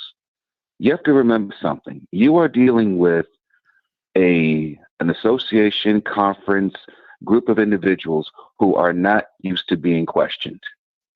These are people who take any kind of quote unquote dissent as a personal attack or as quote unquote attacking black. I'm not sure if you guys remember the show that First Take did a couple years back in which Antonio Brown and Ryan Clark was getting into it. And Stephen A. Smith talked about how pro athletes feel that black journalists are supposed to quote unquote protect them. When a white person says the exact same thing, they got nothing to say to them. This is, in theory, kind of what's happening here to a certain degree. You have black establishments being questioned for the first time. You have black, quote unquote, leaders having their business practice called to the carpet. And so whether it was the ESPN deal that you called out, whether it's the lack of transparency on the HBCU deals called out, whether it's the quote unquote SWAC Classic that never took place that was called out, you are calling out bad business practices all over the place. And they're not used to doing that. So what's happening is that most of the HBCU purists, though they're dissing you because they don't see you as trying to get their business practices in order. They don't see you as trying to help them. They just see you as you attacking black institutions. And of course, they're going to take everything personally when they're not used to being questioned. And what I want to say is you keep doing what you do because, like you said, it's easy if it's one person calling them out. But when you have I got people who watch your show, pay attention to you, and they're starting to ask those same questions, it's like, oh, wait a minute, we got to do something about this because because we've been doing X, Y, and Z for so long, and now people start to wonder about us. There's no before there's no reason to change because people weren't paying attention, but now they're going to be forced to do something because guess what? Now you are making people pay attention the first time, and they don't like it. And finally, before I get up on and whatnot, this is what happens when you want to be the smartest man in the room. They're not afraid of you asking them that first question, Scotty. They're afraid of the second and third follow questions because then you start to see, wait a minute, how do these people actually get these positions? How are these people actually in these spots in the first place? Yeah. And black folks will only be questioned about that stuff. I agree. No, I agree with you wholeheartedly, JB, man. Appreciate the call. This is my thing, and I really feel like before I go to Rocky, I keep saying, if I was white, would I have been denied? I really feel it'd be a no. If I was a white man, now, first of all, if I was white, I couldn't be saying half the stuff that I say. Let's just be very clear about that. You know what I'm saying? But I do believe that I would not be denied. I'm surprised being on sidelines of how many people get credentials, media credentials, and I'd be like, what do you do? I don't even know what platform you be. I'm like, I see nothing. I'm like, you're just out here taking pictures? Like, you know what I'm saying? I don't know, man. It ain't my prerogative. Rocky, coming to you. Hey, what's up, my brothers? What's going on? Good morning. Good morning. I'm out here waiting on my Cadillac, waiting on my car service here at my hotel, and I'm just listening to you guys. But I want to tell anybody, if they want to see a lot of swag highlights, Google White Tiger Jackson State. You'll come up with a whole shit ton of swag highlights. Now, I don't know why that is. You might not be able to see Walter Payton, Rob Brazil, and Jimmy Smith, but you go damn sure gonna see White Tiger. Now, y'all tell me why that is or not, I don't know, but there's a lot of highlights on YouTube of White Tiger. Some people tell me there's even an after-school special, a movie named after the White Tiger. Perry, is that true? I don't know. I know they done specials on him considering his story and how he. Is there a movie named The White Tiger? Are you talking about from Grambling? Jackson State quarterback. He's talking about Casey Terrio. Oh, okay. Because I think they made a movie of a white quarterback that was at Grambling. Oh, okay. All right. Maybe that's the wrong White Tiger. But my point is saying is, for some reason, it's easy to find swag highlights of the White Tiger. And there may be a reason for that. But anyway, but Scotty, I think what you do for the space is provide engagement, conversation, banner, chatter, and a place we all can congregate and be entertained and also be a community, right? Yeah. The only reason me, Dr. D, you, and all us were together last night is because of what you created, bro.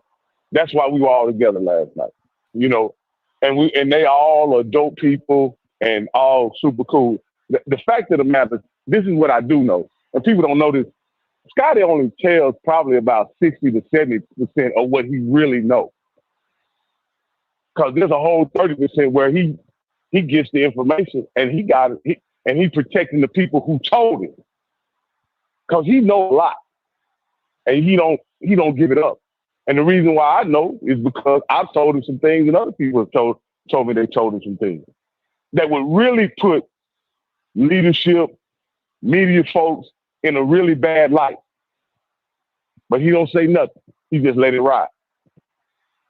And I wish that this situation with the swag could be resolved in a really positive way, because I believe it's a situation where, I'm going to be honest, you don't need them, Scotty. You don't need them.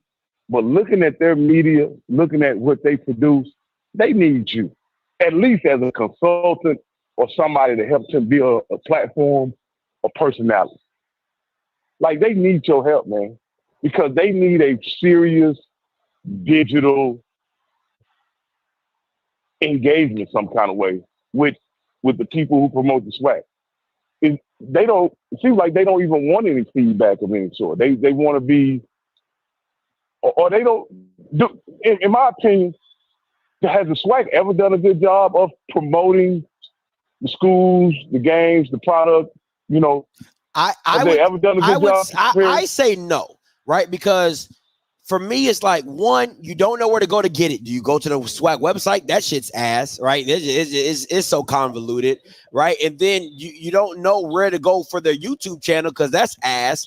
Or you can go to HBCU Game Day, but you know what I'm saying? They don't really do live, so you're like, why would I go to HBCU Game Day, watch a live or watch it? Just doesn't make sense of how they have it packaged. The packaging of it and how they deliver it is bad, right? And then the commissioner is he's not a forward figure to be like, hey, go here. Or you don't use your other administrator, who's the media relations guy, Andrew Roberts. You don't see him in front of anything saying, hey, go here for this content, go here for that content. You don't see any of that type of stuff, right? So it's literally like and I'm gonna keep saying this. My biggest issue is you see places like FAM and PV and Southern, who are now FAM uses up there, but Southern and PV are taking those next steps into the video game and stepping it up. Well, now as a commissioner, I gotta get them to get the other ones involved so we can all be on a level playing field or we all be growing. I'll say that, right? So it to me, it's the lack of community, right? Just like you said, hey, Scotty, what you've built got me and Mr. Campbell and Mr. D all involved in going to the SWAC championship. Well, that's a community. That's a community that now you guys can pull on each other for resources. Mr. D can call you. You can call Mr. Campbell. You know, Mr. Campbell can call Mr. D. That's a community, right? So it's no different than what you do inside the SWAC. A SWAC is a community that should be able to pull resources together and say, hey, I got you here. Can you get me on this? Can you get me on here? Hey, find me a kid for this. I need a kid for that.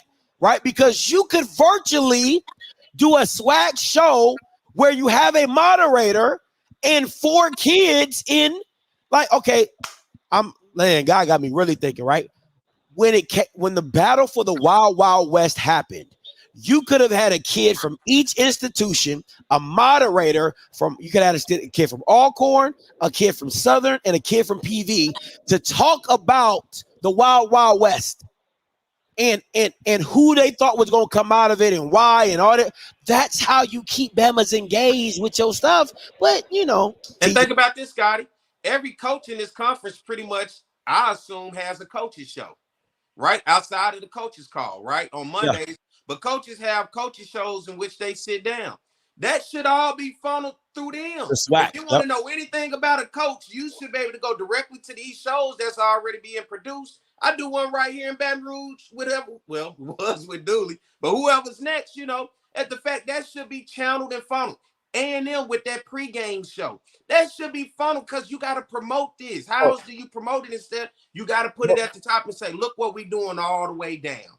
But you force the schools to have to do it on their own. Harry, if you want people to see it, though, those coaches have to go off on other platforms and promote those shows. I wouldn't know where to see that show. I wouldn't know where to see McNair's show. McNair has to come on Scotty's show, come on your show, and talk about their team, and then tell them where they can find his show. Because otherwise, what are they doing to promote? Where would I go see McNair's show at? I heard he had a show that he canceled, and I didn't even know where you can see it at. Is it on YouTube? Is it on the radio? Where it is? Like, you don't know where to consume any of this content that's being produced. You say it's a coach's show in every school, but where do you go to consume these shows? But that's the problem with the SWAC. Is they could use their Twitter as a vehicle and a mechanism to where you go to their Twitter to see about the shows that are coming on, or they could build a calendar. They could literally on Twitter, you can make a graphic to where you can say Monday this coach is so, Tuesday this coach so, Wednesday this coach so, Thursday, and you can have the links to those shows. So on Monday you drop the link. The Alcorn sends you the link. you put the link onto your Twitter, and now you can go see the McNair show, or you drop the link on Wednesday for the show with Willie. That's how that stuff works. But when you do not care, because this is what the problem is, people get mad that I criticize McNugget, but the fact of the matter is you don't care. If you're not doing it, it's either one, you don't know how to, or you don't give a damn. And I'm leaning to them saying, hey, I don't give a damn. And don't be mad because we care. Why don't they hire people? Like, these guys are high-level executives.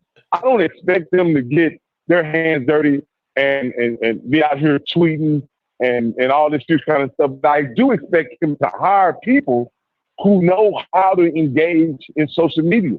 I'm not, that's what I would expect Dr. McClellan to do or whoever, is to hire somebody who is going to be responsible for creating platforms and social media engagement.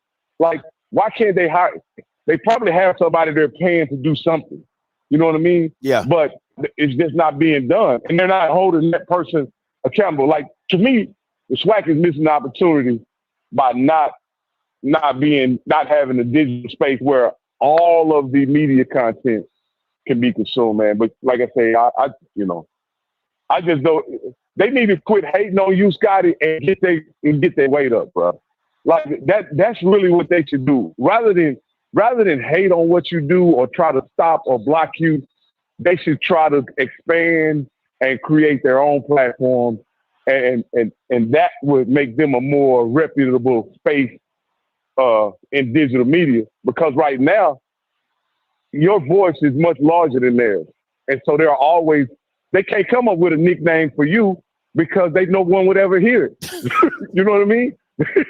I mean, they can't even combat you. They can't even combat your voice because they don't have a equal or they don't have a platform comparable to yours. And so when you say that they call him Mac whatever, then he has to live with that because he can't come back at you because he doesn't have a platform to discount or discredit you, man. Hey, man, but you know me. I love what you're doing, man. I love what you do. Hey, Perry, I listened to you yesterday. You had a great monologue yesterday. On the Jaguar Journal. On the Jaguar Journal, man. You did a great job, bro. And I want to tell you I was listening. All right, man. I appreciate the call, Rob. Hey, let me say this because I got some slides I gotta get through. And 58.99 and 81.83. I'm gonna get to you guys. Let me say this, right?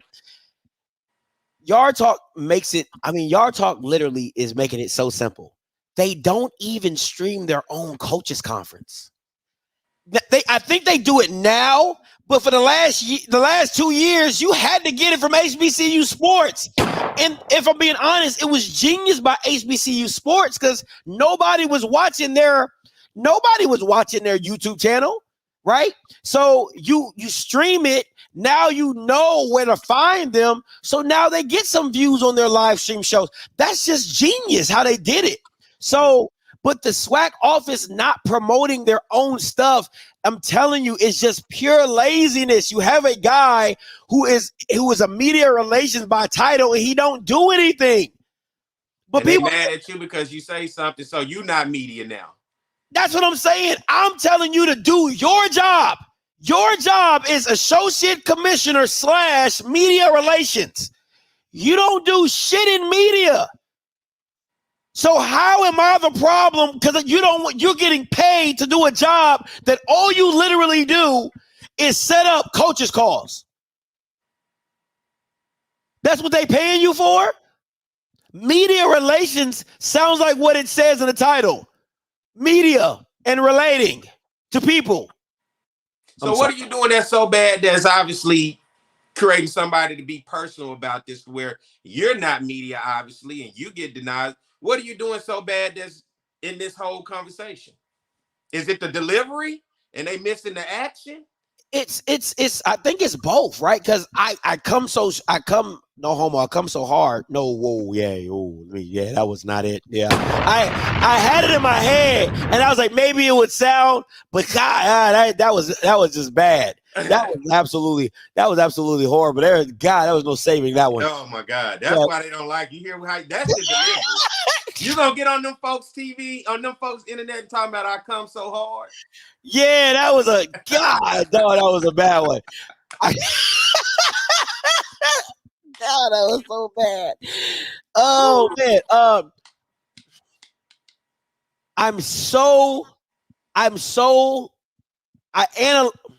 I critique very strongly.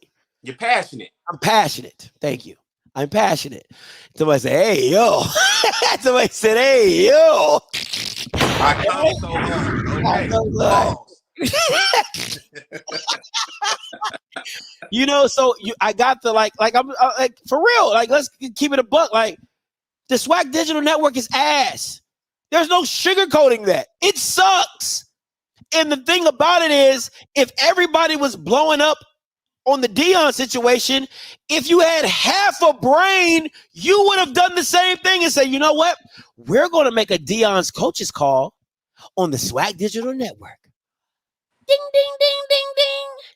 And your subscriber base would have went through the roof. You should have made a show.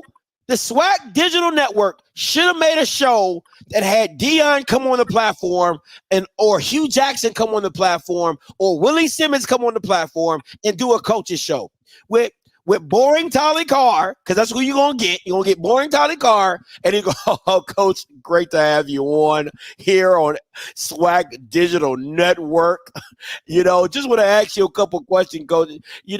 The new practice field, how did that come about at Jackson State?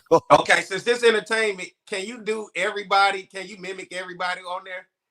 Give me your best mimic or impersonation of everybody, please. Okay, on the coach's call, I'm gonna do the best I can. All right, like not even just the coach's call. Like when they did Swag Media Day, or any one of those. Give me your best impersonation of everybody. So this is my Since they want entertainment, let's get entertainment. I want to be entertained. I wanted to do a skit about this too. I was like, man, I should do a skit and just do like the coach's call and each coach's. You know what I'm saying? This is my little Bill impression, because he really does look like he be having a stroke, but that's neither here nor there. So he'd be like, I told the guys in the week that as long as we play the Bethune-Cookman brand of football, that we will win, and the guys went out and executed and played good Bethune ball, and that's all I could ask of them. Right? So you got that, you got him, then you got Mr. HBCU Overbite, coach, HBCU Overbite, Doc Holiday, coach. When with running the ball, I saw that you that Terrell Jennings got hot going late into the game. Was there something that you saw? Something that you saw, was it something that you saw late in the game that you were, and then Willie be like, yeah, we saw that.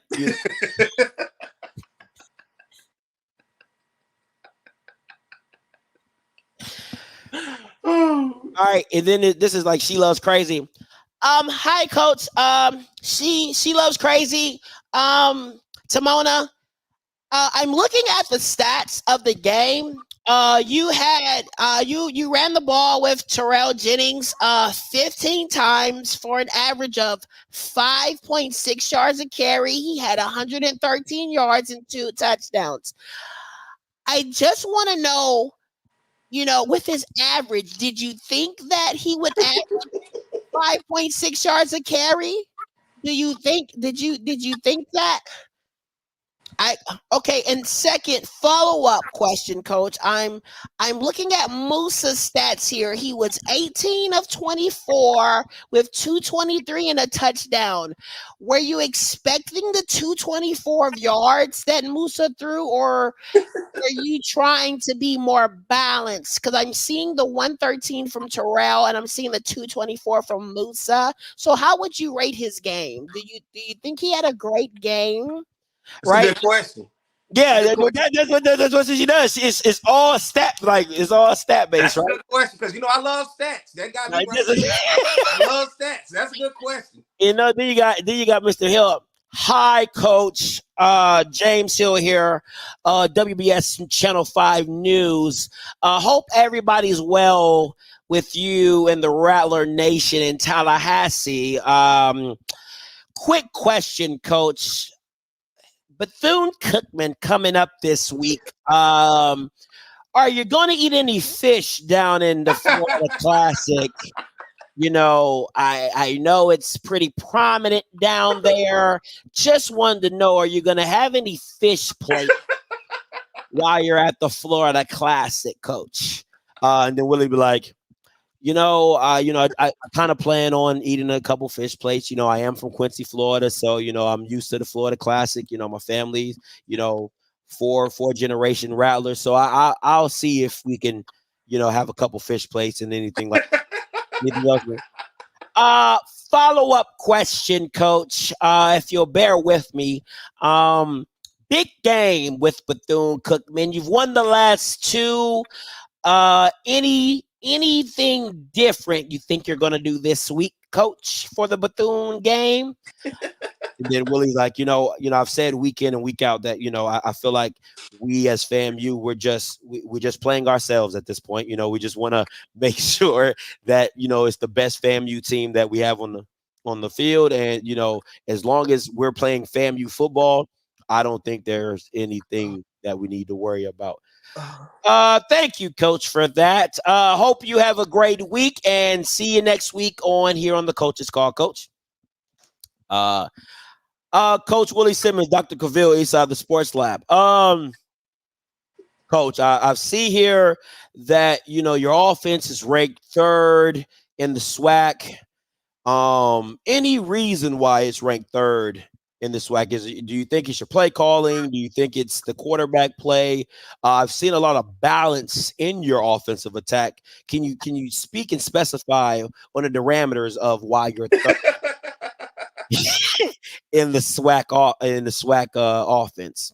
Willie does his thing and stuff like that. So it's a wide variety, of characters. And are you not entertained? I'm just saying, man. I try. I try. People look and nobody better not feel no type of way about that either, man. That is just funny, bro. That is entertainment, bro. Shit, nobody be like, well, he was no, man. That was fucking funny, bro. None of those people you just did should feel no type of way, right? They should be flattered the fact that you even be listening to them. Yeah. Right. Somebody's on that call. I loved it, bro. Thank you. That's why you the villain. That's why I'm the villain, man. That's why I'm the villain. So I just, I keep it a buck, man. You didn't give me a Tolly car. Coach Willie Simmons. Wow. You've just had an amazing year, Coach. SWAC champion, headed to the Celebration Bowl.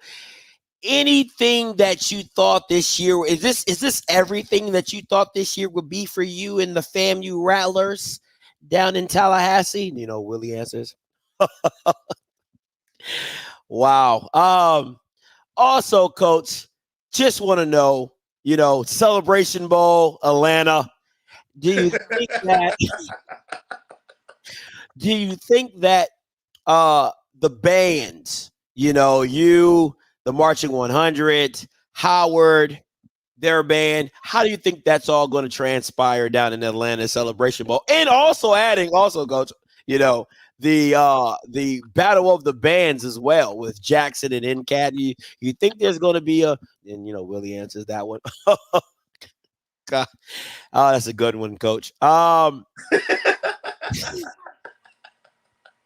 Yo, he's just too much for me, man. Last one, Scotty. I promise I'm done. Give me one. Give me Dr. Charles McClellan. Just last one, please. Oh, you know what? I haven't watched them enough. Okay. I haven't watched them enough to do a good Charles McClellan.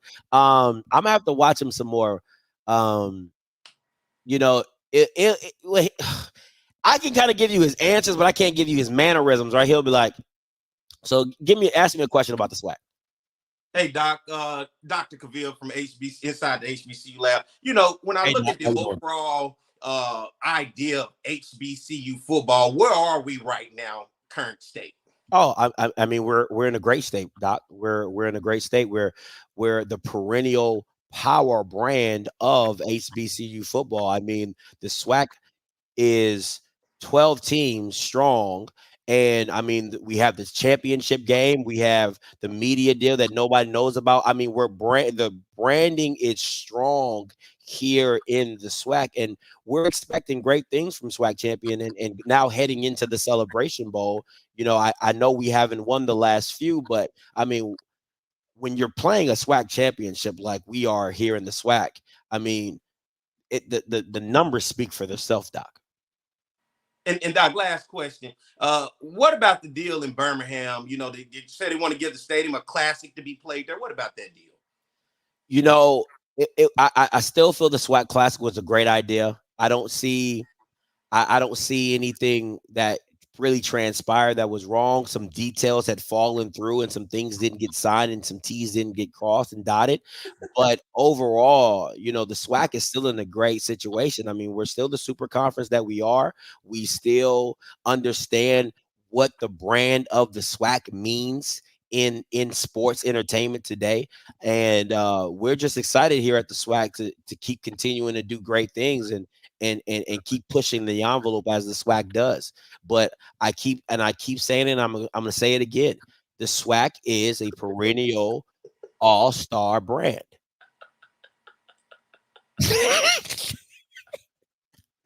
Bruh, I don't know how they can hate you, bro. Look, this shit is funny, bro. I don't know why they can hate. Like, even if they went back and watched this shit, nobody be like, oh, you know, they should just be laughing at this. Like, bro, that is hilarious. Come on, bro. That's how you be answering the questions. How you not media and you know how all these media people sound? I don't know, man. I like watching television.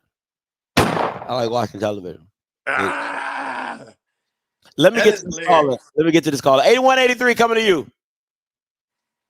Hey, caller, you live. Hey, what's going on? What's up? Hey, I just want to say there's nothing that you have said on the air that hasn't been spoken about behind closed doors, behind, you know, different private conversations that all the alumni haven't already had. We've been talking about this stuff since like the late 90s, all the accountability issues, holding people accountable for what they do. What kind of decisions are we making?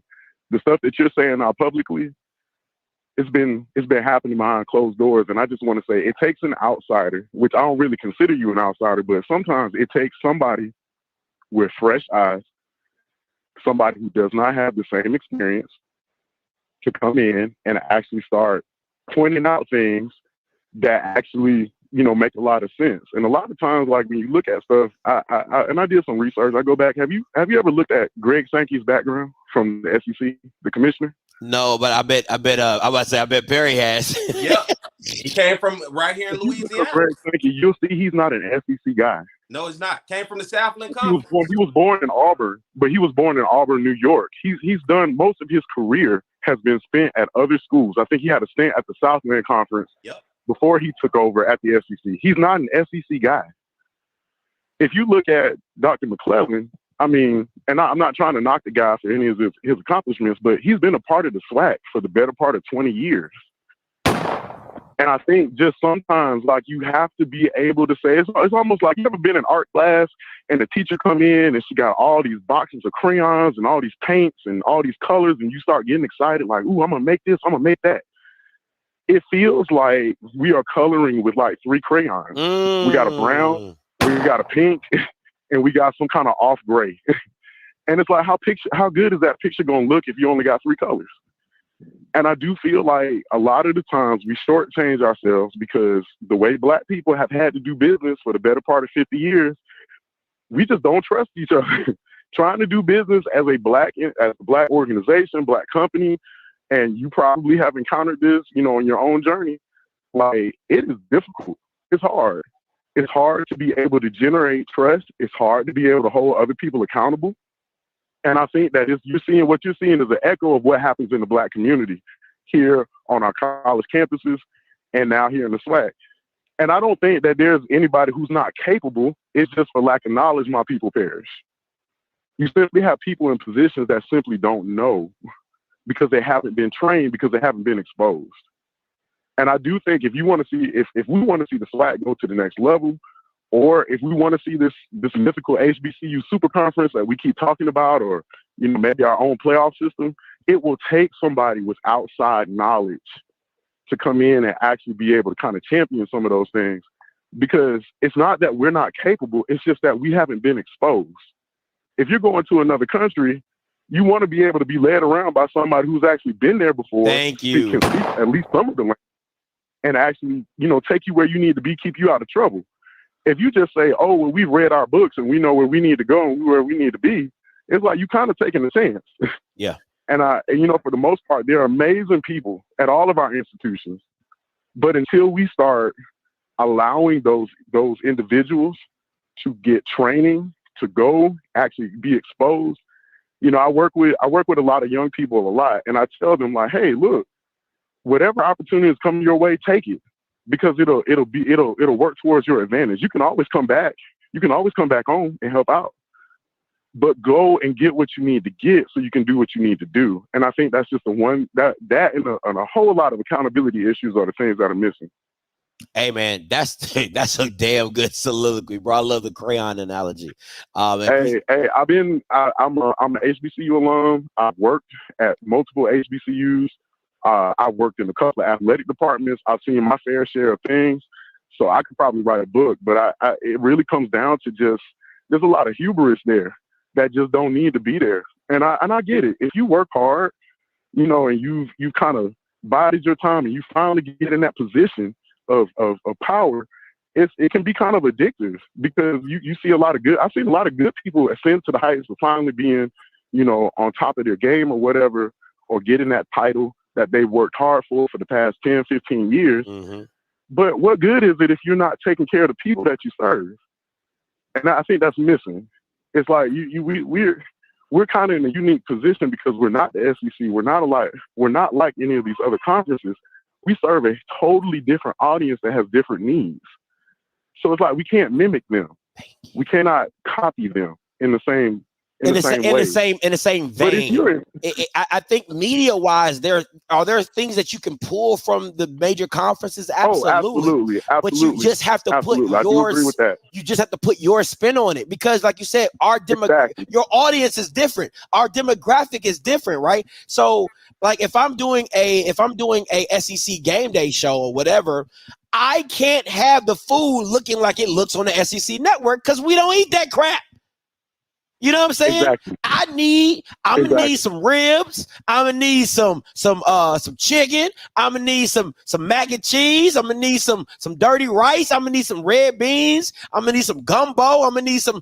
It's gonna look different. It ain't gonna be a sub sandwich cut up into tents and be like, oh yeah, this is coming from the Jimmy Smith Cavern. Like that ain't what we do. Right. You know, so it just has to look here's different. The thing. If the SWAC was really, and I mean, like, trying to turn a corner here, you have what essentially is week 0 in the regular season. You could, in the city of Atlanta, there are 8 venues that are capable of holding 10,000 or more. You could have an entire opening SWAC weekend in week 0. Do you know how much money we leave on the table by trying to, like, play games that are not really beneficial to the SWAC as a whole? Like, I'm all for, like, hey, you know, play up in competition, go get your money. But that week 0, you could essentially have the entire SWAC fan base ascend upon the city of Atlanta.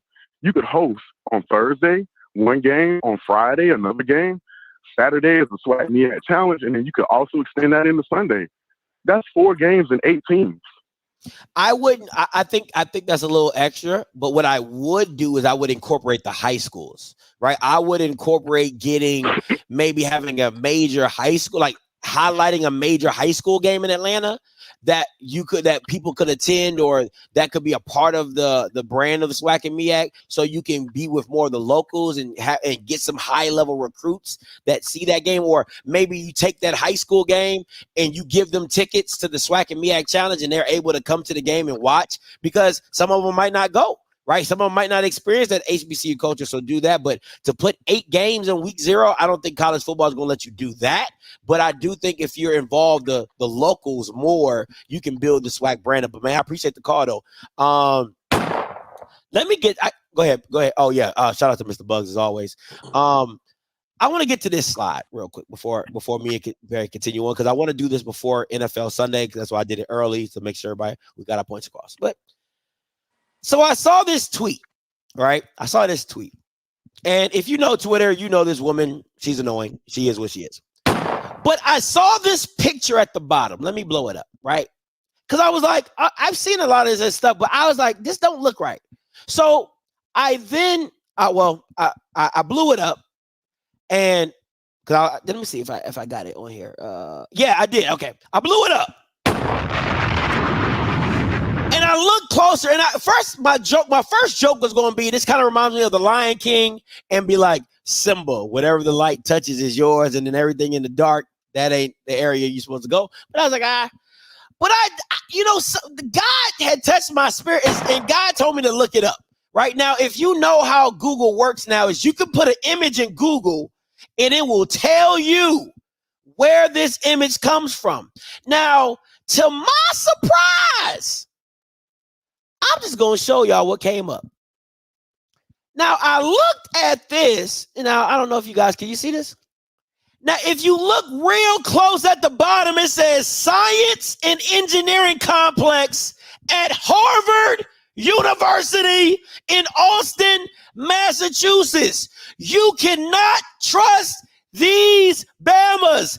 Jackson State people be lying. Let me zoom in on this. It's the exact same picture. You see the track, the stadium. And if you read, I'm telling you guys, put the picture in Google. This is how she tried to make it sound. She was like, my friend just called my phone, told me to stop letting people play on this app. Now, mind you, all these pictures are supposed to be from Jackson State. All these pictures are supposed to be from Jackson State. The chick lying. Straight lying. That's how you do it. Lying. Lies. Just want to make that very clear. People at Jackson State. Now, let me dive a little deeper, right? And this is some of the stuff I had seen from the quote tweets from Miss Sykes stuff, right? And the guy says, this dude is like Don Imus, y'all's favorite. Come here lately, HBCU bloggers, and you want the SWAC to embrace. He definitely spelled it wrong. His fuckery and foolishness, man. Y'all watch and support anything.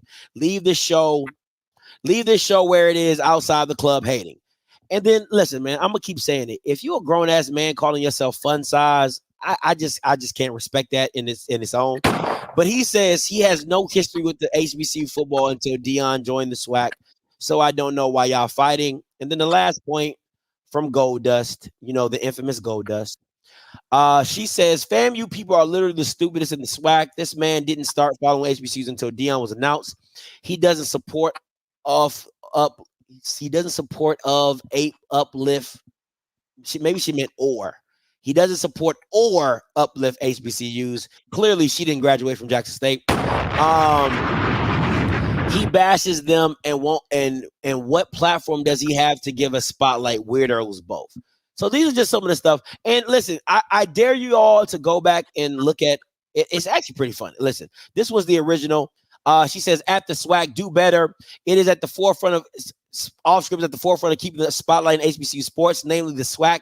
It is sad to see a company putting hurt feelings over business. Instead of denying him, you should be paying him because he's doing it better than you every week. This got over 94,000 views. I mean, my phone was literally blowing up all day yesterday over this tweet. I want to give a shout out to Ms. Sykes for this tweet and standing on business. You know what I'm saying? But that was the reason why I wanted to go live today, just to talk about some of the stuff. And listen, at the end of the day, you hate it or love it, 9 times out of 10 you watched, or you know who I am, because that's half the battle, was just knowing who I am. Right. And I keep telling people, go look at some of these people's platforms or Twitters or whatever, talking about me benefits them. It just does. Let's do this then. You the villain. Let's try to, me. We're gonna speak our piece, but I always say this is business, nothing personal. It's entertainment as well. People get entertainment. And once again, people get caught into the delivery instead of the action. But if you can sit here, business Scotty, right? Mm-hmm. And look and talk to the commissioner, just business Scotty, what would you say to the commissioner? When it comes to you saying, I am media and I'm not here to hurt, but I really am more good than I am bad on the balance beam. I would say this.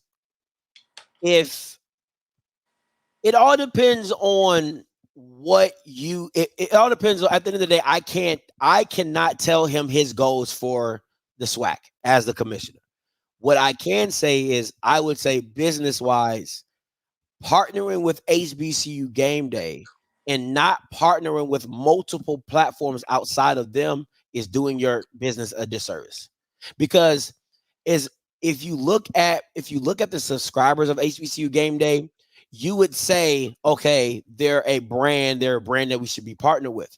But if you look at the views and how they structure their show, it doesn't keep eyeballs. They're legitimately a clip-based business, right? They clip content. They're 5 minutes, 4 minutes, an hour.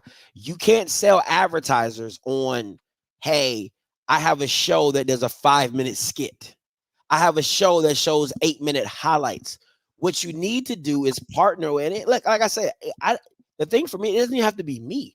You just have to build build media around an hour-long programming, and it's not anything I'm making up. You watch the SEC probably more than anybody I know. The SEC network is built off of hour-long programming. It's built off of having different shows, and just that's what makes you keep coming back to the SEC network, because they have interaction. They have Nick Saban don't like him. Lane Kiffin can't stand him. But guess what? When he shows up, they don't ban him. They don't say you're not media. Right? So when you have these shows in a programming, it keeps the conversation about your conference always at the forefront, because it's always something to go back to. It's always something to watch. It's always something new. It's always something innovative. These are my issues with. This is what I would tell the commissioner if I'm doing business, and it has nothing to even do with me. I would say, listen, you have to stop this private news network that the SWAC has. You guys treat your stuff like it's freaking Fort Knox. It's not. If the SEC can have every single breaking news situation, the SWAC needs to be in the same instance. You need to tell your presidents, hey, for us to grow, you need to tell your coaches to open up and be more transparent about players coming, players going, situations of the offense, the defense. It's not super secret squirrel shit. Like, you need injury reports. Like, you need stuff like that. You need to be sending out injury reports. You need to be telling them, hey, I got this kid. I got this. It needs to be at the forefront. Why? Because you build content off of information. There's no way the SEC, if that's what you want to compare yourself to, can continuously have shows if the people aren't getting information from the insiders. If Nick Saban is not telling the writer, hey man, I don't know who's gonna be the quarterback this week. You know what I'm saying? It might be 3 guys. He takes that information, He publishes it. The shows pick it up. And what's the first thing on SEC Network? Nick Saban got a quarterback issue.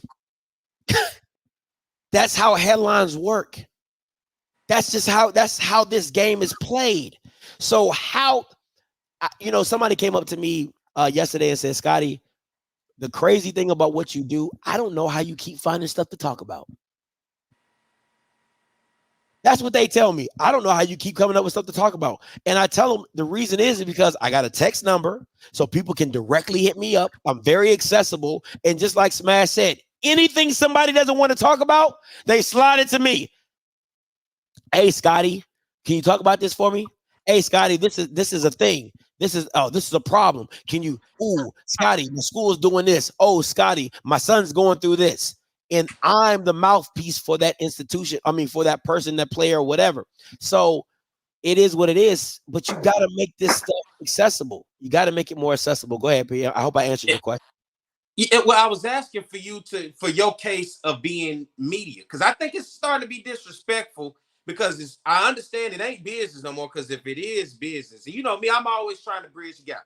I've said this, I think probably a year ago, months ago, on trying to figure out how this thing working. Like you may not need them, they may not need you, but I just think somewhere in the line, it has to be understood that it's business. This is entertainment, right? It's not personal. You're not on here talking about who somebody's sleeping with. You're not on here talking about where they hanging out and where they buy their clothes and you're not doing any of that. We're talking about business. For you to be denied to the SWAC championship, for you to be targeted because of the entertainment that you come on here and do for that factor, what would be your case to say, Offscript, Scotty, I am media. Let's stop saying I'm not media.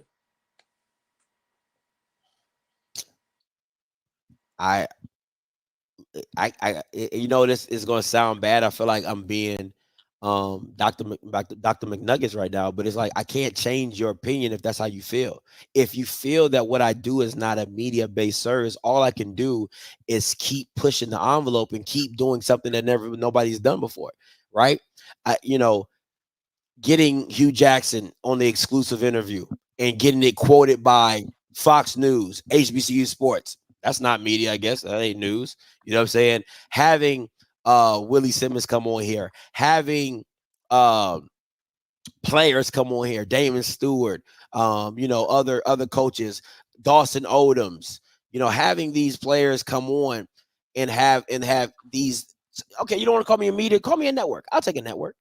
I'll take a network. You don't want to call me media? Call me a network, because I have shows.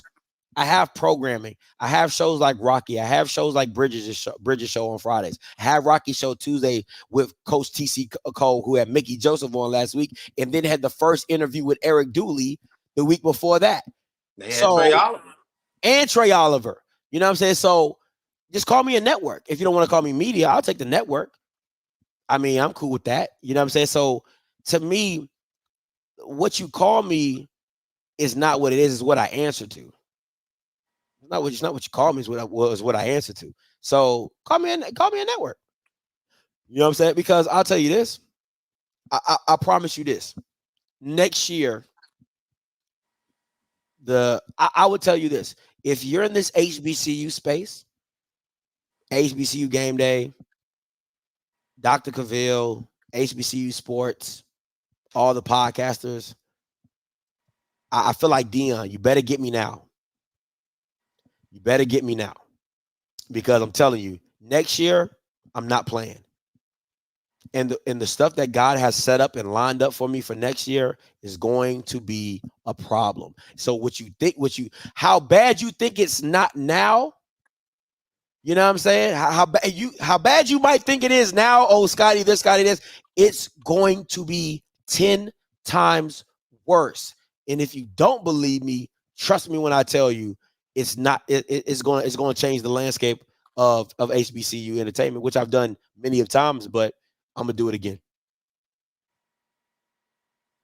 It is what it is. Let me get to some of these callers. Man, they lining up. Mr. Sergeant, coming to you, then Bridges, and then Smash, and then NO Joe. What's up, Mr. Sergeant? Hey, Scott. Hey, Scotty, how's it going, brother? What's going on? man, I just got out of the church and I heard a little bit about what you were saying in the beginning, and then I had to go to church, and I'm like, oh, Lord, please let him be on. So prayer answered. All right. That's how I like Sunday to roll. First of all, let me say this, because I saw your title. Anytime somebody is designated as a villain, there must be a victim. Okay? Those two things go together. I firmly believe that the commissioner of the SWAC believes he is a victim of something you have done or something you have said about him. Now, we're going to wipe out the done because you're not going over beating up anybody. And let's just talk about said. All right. Now, he is in leadership. Now, I'm going to quote Willie Simmons. If you're in a leadership position, the criticism is coming. If he can't handle criticism from you or other people who are alumni or non-alumni of HBCUs about the job that he's doing and the things that he should be doing, he needs to step down from leadership. He needs to absolutely step down from leadership. Listen, you're going to get criticism if you're leading your family as a husband. Okay? Okay, you're going to get criticism anytime you're in leadership. Listen, brother, I got to go.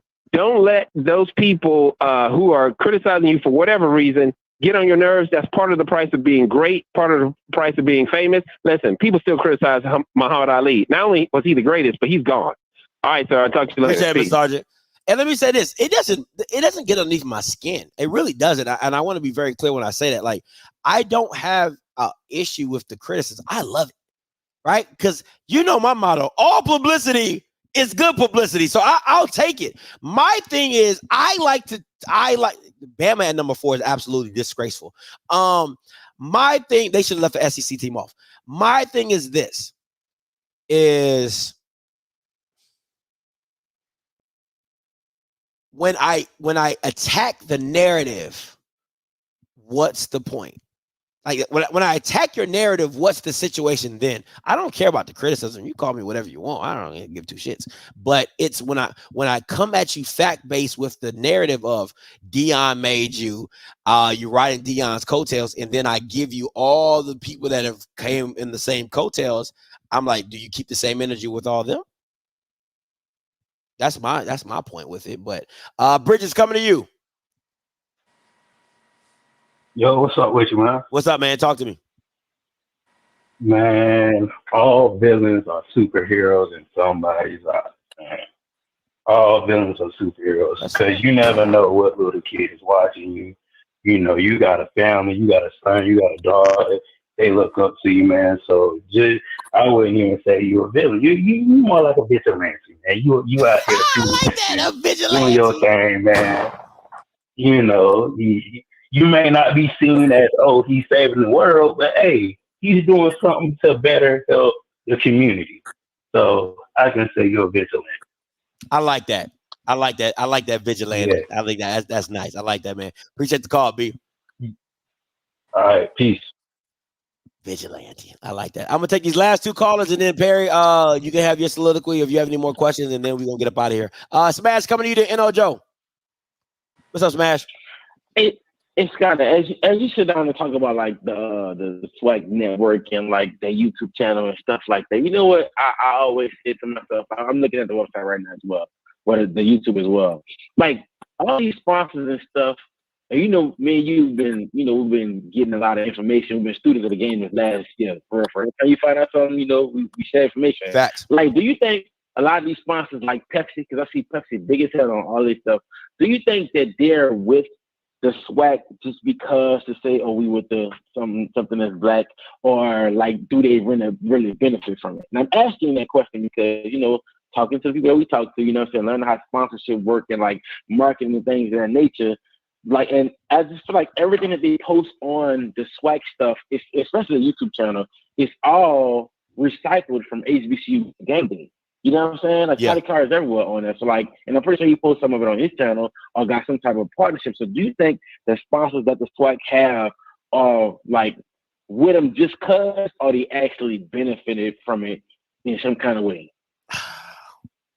You know what's crazy, man?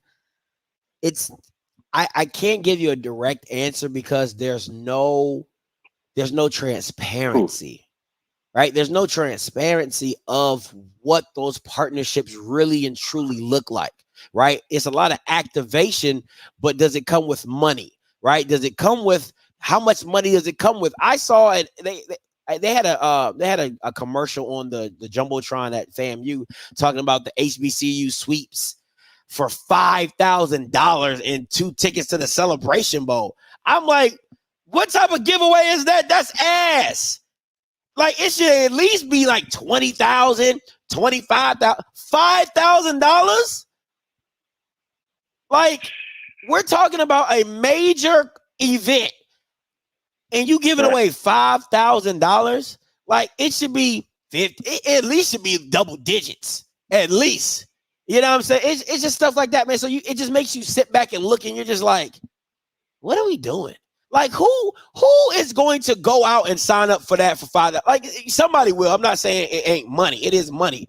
But it's just like, really? $5,000? Like, and as you get older, you really understand how small $5,000 is. Yeah. You know what I'm saying?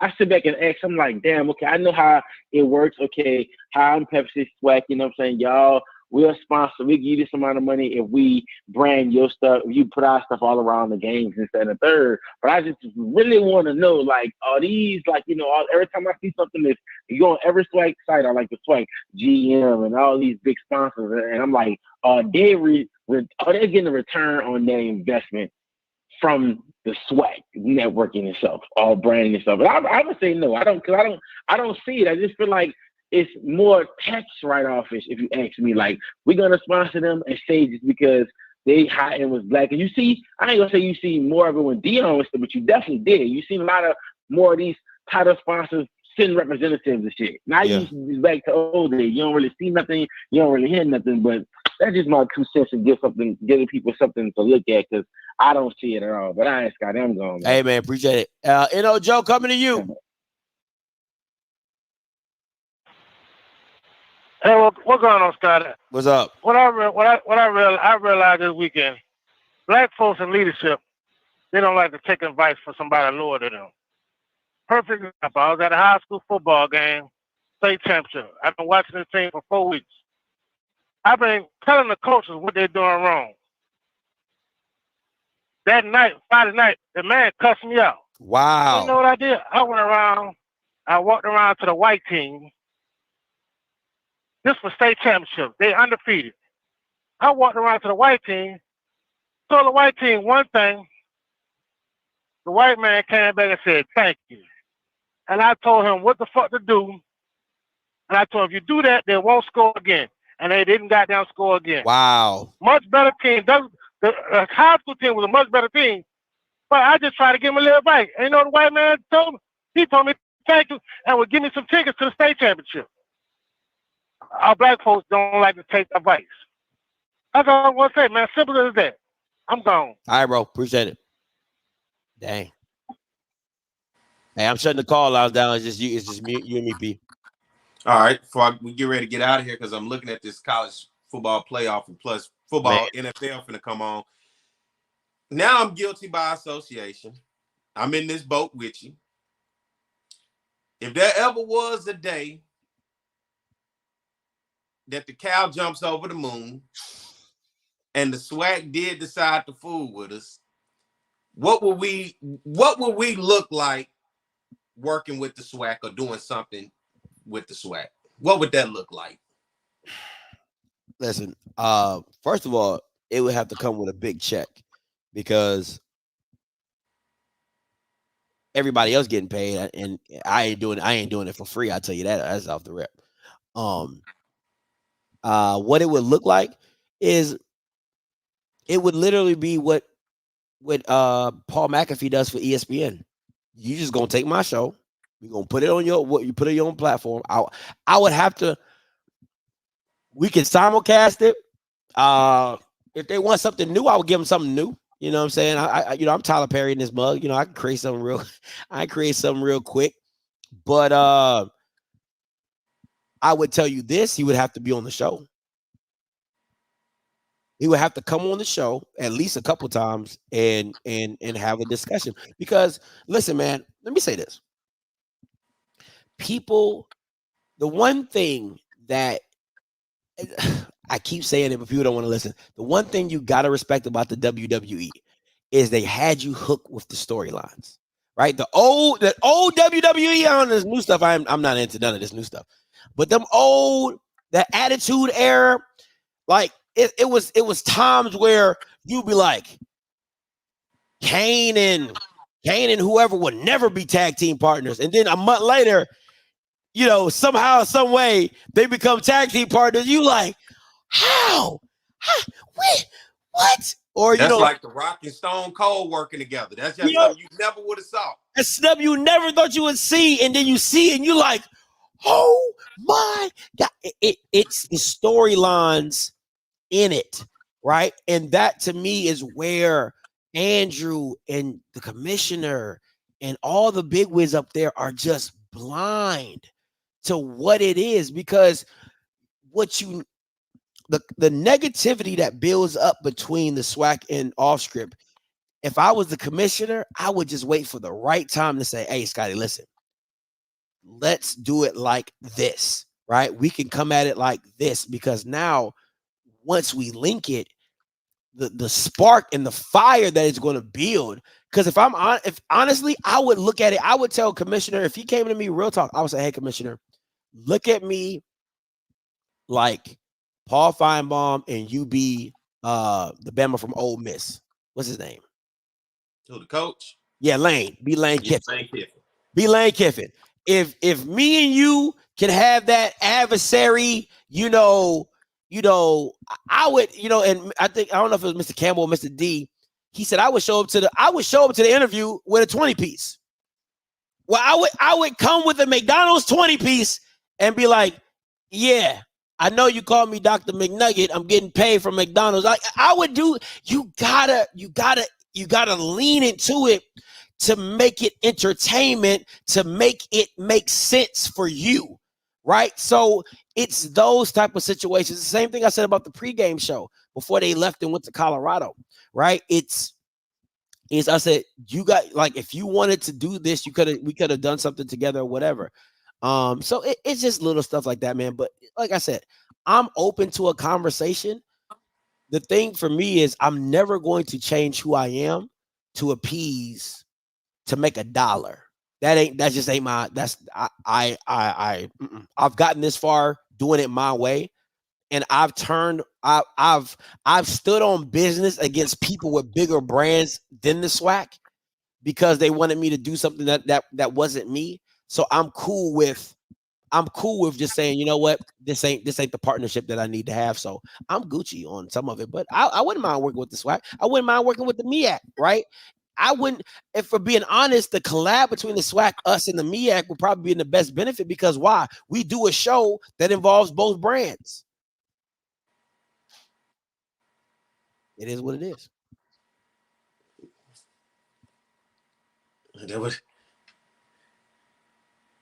I just hope they listening. Listen, I'm gonna tell you this, and whoever, all 277 yards, whoever makes it this far into the live stream, it's going to take somebody who has a lot of influence to make the commissioner sit down. Because I'll tell you something, I cannot give you the names involved with this, but I can tell you something.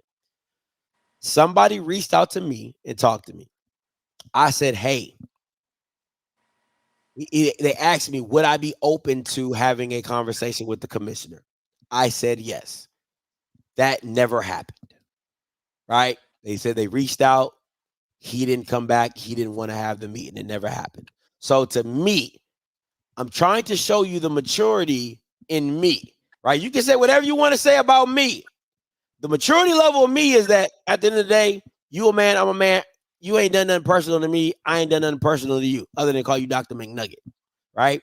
So to me, at the end of the day, that if you can't have a conversation to sit down and talk about it to where you're just like, hey, what's the issue here?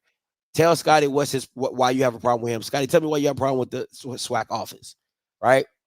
It's the same thing with Andrew Roberts. It's the same thing with, now Andrew Roberts, that's on the fine line of personal, right? That's on the fine line of personal because of how he came at me and how he tried to make me seem to be a liar. And then I got recordings of what you said to me and stuff like that. So that one, he gonna have to see me. He gonna have to see me like he gonna have to really have to see me like we gonna have to really sit down and chop it up because like yeah, but that's neither here nor there.